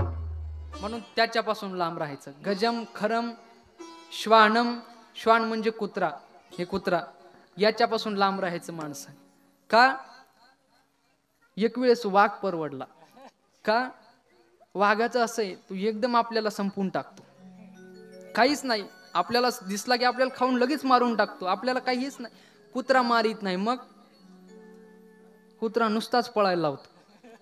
कुत्रा नुसताच ताणतो. भो भो भो भो भो भो भो भो भो. म्हणून कुत्र्यापासून लांब राहायचं. गजम खरम श्वान मत्तम, उन्मत्त माणसापासून राम राहावं. तो ज्ञानमत्त असेल, तो गुणमत्त असेल, तो धनमत्त असेल, त्याच्यापासून लांब राहावं. रंडामच्या बहुभाषिणी, वैधव्य प्राप्त झालेली स्त्री आहे पण फार बोलते, तिच्यापासून लांब राहावं. बहुभाषिणी, सौभाग्यवती आहे पण फार बोलते, तिच्यापासून लांब राहावं. राजपुत्रम, राजकारण्याचे पोरं, यांच्यापासून लांब राहावं. का? त्यांना चांगले नादच नसतात, मग त्यांचा नादच खोळा. त्यांच्यापासून माणसाने लांब राहावं. राजपुत्रम कुमित्रांच, वाईट असणाऱ्या मित्रापासून लांब राहावं. माणसाच्या जीवनामध्ये मित्र असावे, मित्राशिवाय जीवनाला अर्थच नाही. पण मित्र कसे असावेत? त्या मित्राला देहू या वारीचा नाद असावा, आळंदीचा नाद असावा, पंढरीचा नाद असावा, या वाऱ्या करीत असावा, असे मित्र असावे. नाहीतर मग आपण मित्र पाहतो 10 पोरं पुढं 10 पोरं मागं, त्याच्यामध्ये हे मधी चालणार, कधी चहा पाजीत नाहीत, याला चहा पाजावा लागतो. आणि यांचे मित्र, मित्र कसे असल्या पाहिजेत? छत्रपती शिवाजी महाराजांच्या जीवनातील एक कथा आहे पहा. छत्रपती शिवाजी महाराजांनी कोळकणचा तो किल्ला जिंकला. त्या ठिकाणचा तो राजा होता कुतुबशहा, तो शरण आला. महाराजांना सांगितलं, महाराज हमारे यहाँ आओ. शिवाजी महाराज गेले. गेल्यानंतर तो जो कुतुबशहा होता उन्मत्त, कुतुबशहा म्हटला राजाला, राजे साहब आप तो खुद को राजा कहते हैं पर आपके पास राजभूषण नाही. म्हणजे राजभूषण म्हणजे हत्ती. तुमच्या असणाऱ्या सैन्यामध्ये हत्ती दळ नाहीये, हत्ती नाही तुमच्याकडे. त्यावेळेस ते छत्रपती शिवाजी महाराज हजरजबाबी त्यांनी सांगितलं, आमच्याकडे हत्ती नाही, आमच्याकडे हत्ती दळ नाही, पण आमचा सैनिक ना सैनिक हा हत्ती आहे. आमचं राजभूषण म्हणजे काय? आमचा सैनिक ना सैनिक हे आमचं राजभूषण आहे. त्यावेळेस कुतुबशहा म्हटला, असं मग आमच्या हत्तीशी तुमचा हत्ती लढणार का? आमच्या हत्तीशी तुमचा सैनिक लढणार का? लढणार म्हणे. त्या कुतुबशहाने आपला असणारा हत्ती मैदानात सोडला. त्यावेळेस राजांनी मागं पाहिलं, मागं येसाजी होता. येसाजीने अशा मागे बाहेर ओढल्या, ठाकू का उडी, ठाकू का उडी. ते येसाजी होते. त्याच्या ठिकाणी जर आपण असतो तर आपण म्हटलो असतो, आमची अजून फार कथा ऐकायच्यात आम्हाला काही, पण ते येसाजी होते. राजांनी पाहिल्याबरोबर उडी टाकली आणि उडी टाकल्यावर त्या हत्तीशी असं युद्ध केलं, त्याच्या असणाऱ्या सोंडेवर घाव घातला आणि घाव घातल्याबरोबर तो हत्ती खाली पडला. असा मित्र असावा. आपल्या असणाऱ्या राजाचं भूषण वाचवण्याकरता प्राण सुद्धा संकटामध्ये टाकणारे असे मित्र जीवनामध्ये असले पाहिजे. नाहीतर मग कुमित्रांचं हे दूरतः परिवर्जयित.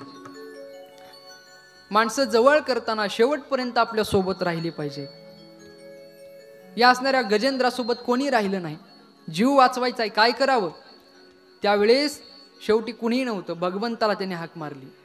भगवंताला, येई हो विठ्ठले माझे माऊली, येई हो विठ्ठले माझे माऊली, निढळावरी करा,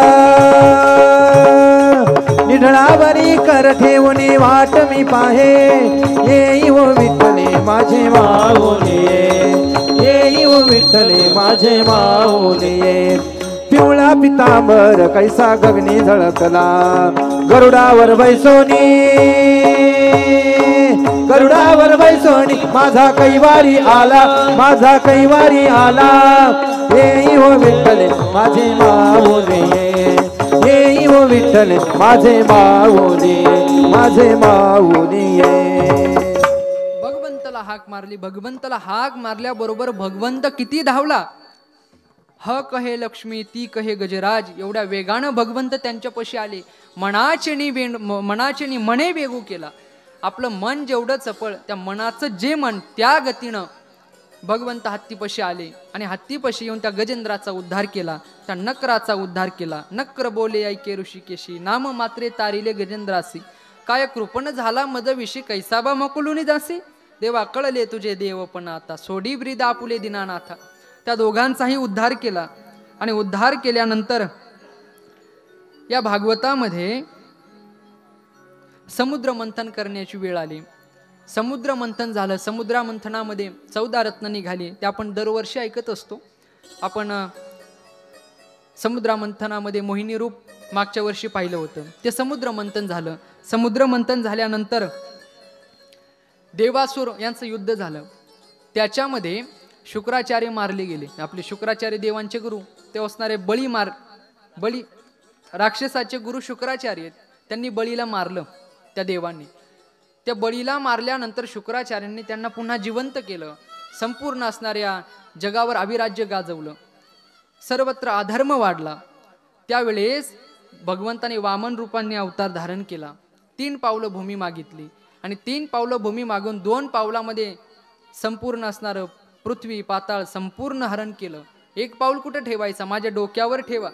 आणि वामन अवतारामध्ये भगवंताने त्या बळीच्या पायावर डोक्यावर पाय ठेवला, त्याला असणारं पाताळात घातलं.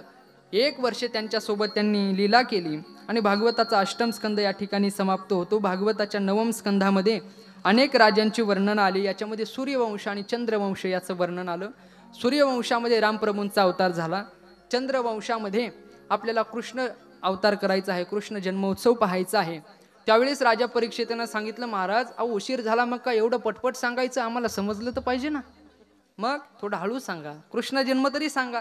कृष्ण जन्म कसा झाला, भगवंताने अवतार का धारण केला, भगवंत निर्गुण असणारा परमात्मा सगुण का झाला, त्याला सगुण का व्हावं वाटलं, याची असणारी आम्हाला कथा सांगा. त्यावेळेस मग भगवान श्री शुकाचार्य हे त्यांना सांगू लागले. या असणाऱ्या पृथ्वीवर फार अधर्म वाढला. एवढा अधर्म वाढला त्या पृथ्वीला तो सहन होईना. त्यावेळेस ती असणारी पृथ्वी ब्रह्मदेवापाशी गेली आणि ब्रह्मदेवाला सांगितलं, अधर्म वाढला, काहीतरी करा, मला काही सहन होत नाही. त्यावेळेस ब्रह्मदेवाने भगवंताला सांगितलं आणि भगवंताने आकाशवाणी केली आणि सांगितलं, देवकीच्या असणाऱ्या गर्भाला मी येईल, देवकीच्या गर्भा येईल ब्राह्मण, मी असणारा देवकीच्या उदराला येईल. भगवंताने सांगितल्यानंतर ब्रह्मदेवाने सांगितलं की भगवंत अवतार धारण करणार आहेत. कोणाच्या पोटी? देवकीच्या पोटी भगवंत अवतार धारण करणार. ही जी देवकी आहे, ही देवकी कंसाची असणारी बहीण, आणि हे जे वसुदेव आहेत, वसुदेव कंसाचे मित्र, आपल्या असणाऱ्या बहिणीचा विवाह करायचा, कुठेतरी लांब देवीपर्यंत आपल्याच मित्राला द्यायची, म्हणून वसुदेवांचा आणि देवकी या दोघांचा विवाह झाला. विवाह झाल्यानंतर यांचं सारथ्य करायचंय.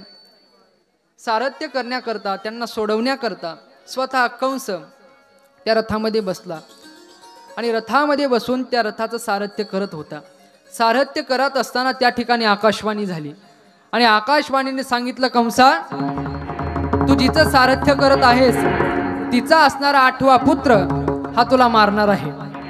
आकाशवाणीने सांगितलं. आकाशवाणीने सांगितल्याबरोबर कंसाला राग आला. माझ्या असणाऱ्या मित्राची म्हणजे माझ्या बहिणीचा मुलगा 8वा असणारा पुत्र मला मारणार आहे, बहिणीलाच ठेवायचं नाही, तिला मारण्याकरता हातामध्ये खडग घेतलं, मारणार एवढ्यामध्ये वसुदेवांनी हात धरला आणि सांगितलं, आम्हाला जेवढे पुत्र होतील तेवढे तुम्हाला आणून देऊ. काय करा? बंदीशाळेत त्यांना टाकण्यात आलं. बंदीशाळेत टाकल्याबरोबर त्यांना पहिला पुत्र झाला. पुत्र झाल्यावर तो कंसाकडे देण्यात आला, कंसाला दिला. कंसाने त्याला पाहिलं, विचार केला, अरे 8वा मारणार आहे ना, पहिल्याला कशाला मारायचं, याला मारायचं नाही. नारदजी आले, नारदजींनी सांगितलं 8वा कोणताही असू शकतो, यांना मारा. मग त्या कंसानं तो असणारा पहिला पुत्र सुद्धा घेतला, मारला. त्यांना असणारा दुसरा मुलगा झाला वसुदेव देवकीला. कंसाला कळालं, कंस बंदी शाळेत आले, दुसरा पुत्र घेतला, मारला. त्यांना तिसरा पुत्र झाला, कंसाला कळालं, तिसरा झाला, परत असला बंदी शाळेत आला, तिसरा घेतला, चौथा, 5वा, 6वा. हे म्हणतात, महाराज आम्ही कथा जास्त ऐकल्या तुमच्यापेक्षा. 7वा मारला नाही. मग 7वा असणारा देवकीच्या गर्भातील जो गर्भ होता तो असणारा रोहिणीच्या गर्भामध्ये संकर्षित केला, म्हणून त्यांचं नाव संकर्षण, म्हणजेच ते बलराम दादा रोहिणीच्या गर्भामध्ये नेले. लोकांना वाटलं 6 पुत्र यांचे मारले, म्हणून भयाने यांचा हा गर्भ गळाला. मग आता भगवंताने अवतार घेण्याचं ठरवलं होतं. भगवंताला अवतार घ्यायचा होता आणि भगवंताला अवतार घेण्याकरता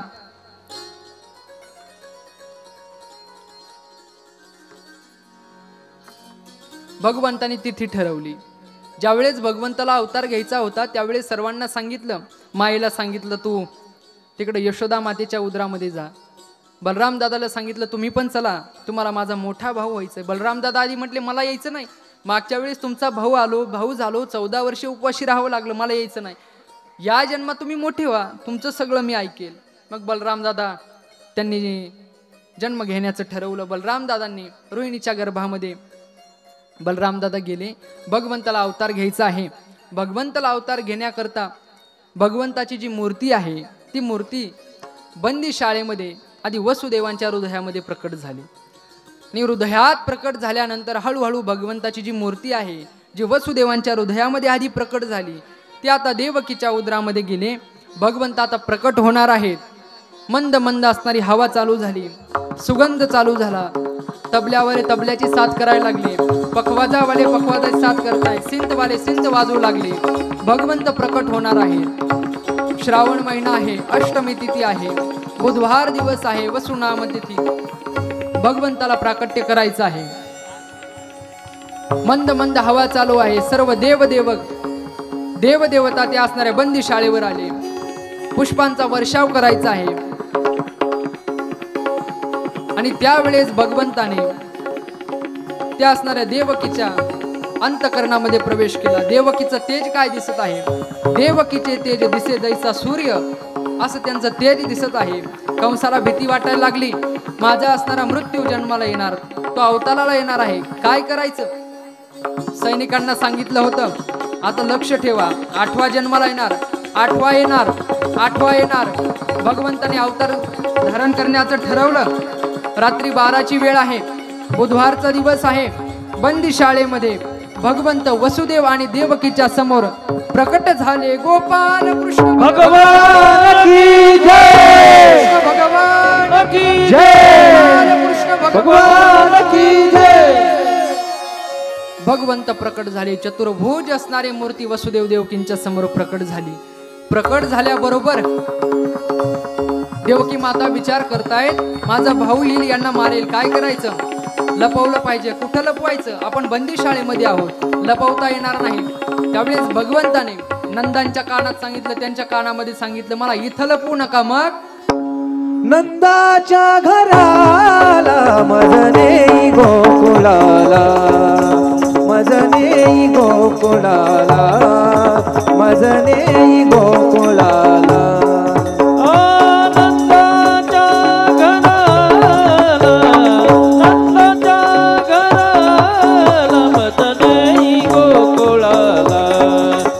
मजने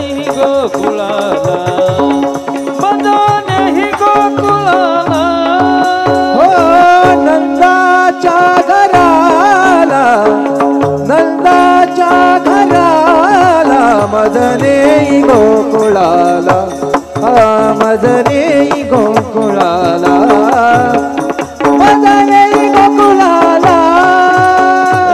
म्हणती असे रक्ष पाळ ते मोहिल सकळ. म्हणती असे रक्षा पाळ तेने मोहिले सकळ. म्हणती असे रक्ष पाळ ते मोहिल सकळ. म्हणती असे रक्षा पाळ तेने मोहिले सकळ. नंदाच्या घराला, नंदाच्या घराला, मजने गोकुळाला, मजने गोकुळाला, मजने गोकुळाला.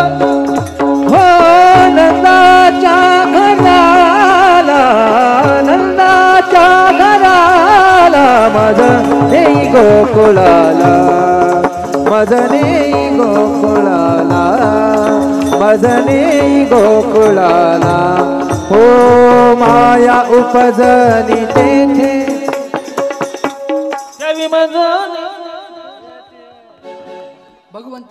भगवंताने सांगितलं मला इथं ठेवू नका. मग नंदाच्या घराला, मजने गोकुळाला, मला इथं ठेवू नका, मला लपवू नका, मला गोकुळामध्ये न्या.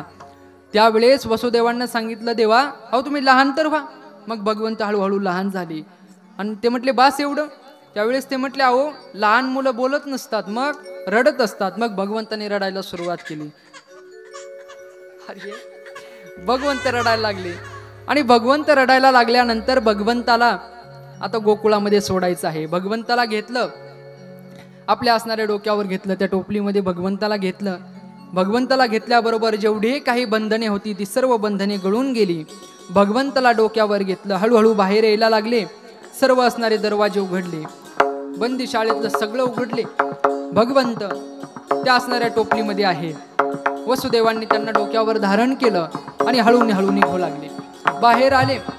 बाहेर आल्यानंतर पाहतायत मंद मंद पाऊस चालू आहे. सर्वत्र सुगंध आहे, चहूकडे हवा आहे आणि मंद मंद पावसामध्ये वसुदेवाने भगवंताला डोक्यावर आपल्या घेतलं. हळूहळू चालू लागले. मंद मंद पाऊस पडे, मंद मंद पाऊस पडे. पूर आला. आपल्याला गोकुळामध्ये जायचं आहे. यमुनेला तर पूर आला. काय करावं, काय करावं विचार करताना वसुदेवांनी आतमध्ये प्रवेश केला.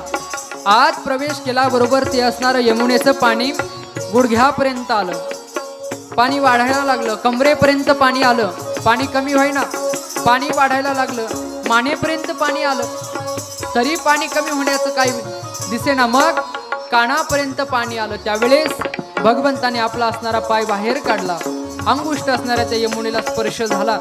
स्पर्श झाल्याबरोबर त्या यमुनेने रस्ता दिला. यमुना दुभंगली आणि मग वसुदेव भगवंताला घेऊन गोकुळाकडे निघाले.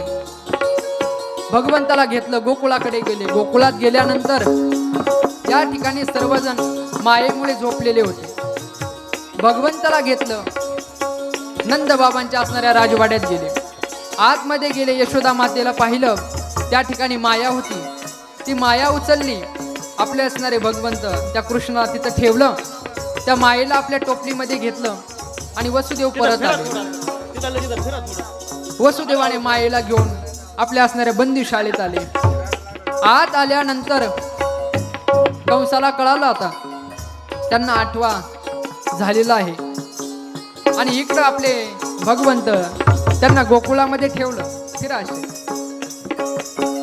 गोकुळामध्ये भगवंताला ठेवलं. यशोदा मातेला काहीच माहित नाही. मला पुत्र झाला, मला मुलगी झाली, काही माहित नाही.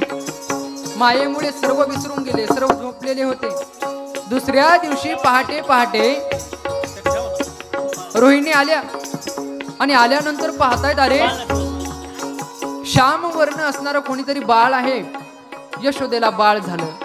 आनंद झाला आणि मोठ्याने आपल्या असणाऱ्या नंदबाबांकडे जाऊन सांगायला लागली.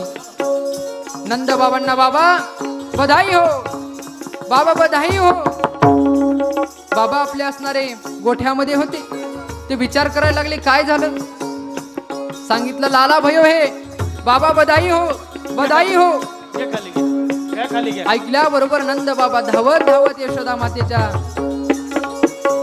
त्या असणाऱ्या खोलीमध्ये आले. प्रवेश केला. आत गेले आणि आत गेल्यानंतर ते भगवंताचं स्वरूप पाहिलं. श्याम वर्ण असणारे भगवंत, भगवंताचं स्वरूप पाहिलं. सर्व असणाऱ्या गोकुळामध्ये आनंद उत्सव साजरा होऊ लागला. सर्वत्र बातमी पसरली. नंद घरानंद भयो जय कन्हैया लाल की. नंद घरानंद भयो जय कन्हैया लाल की. उभे राहा. नंद घरानंद भयो जय कन्हैया लाल की.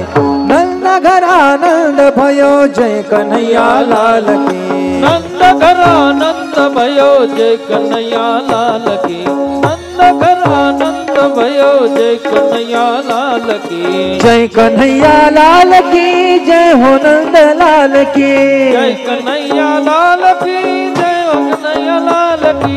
जय कन्हैया लाल की जय हो नंद लाल की. जय कन्हैया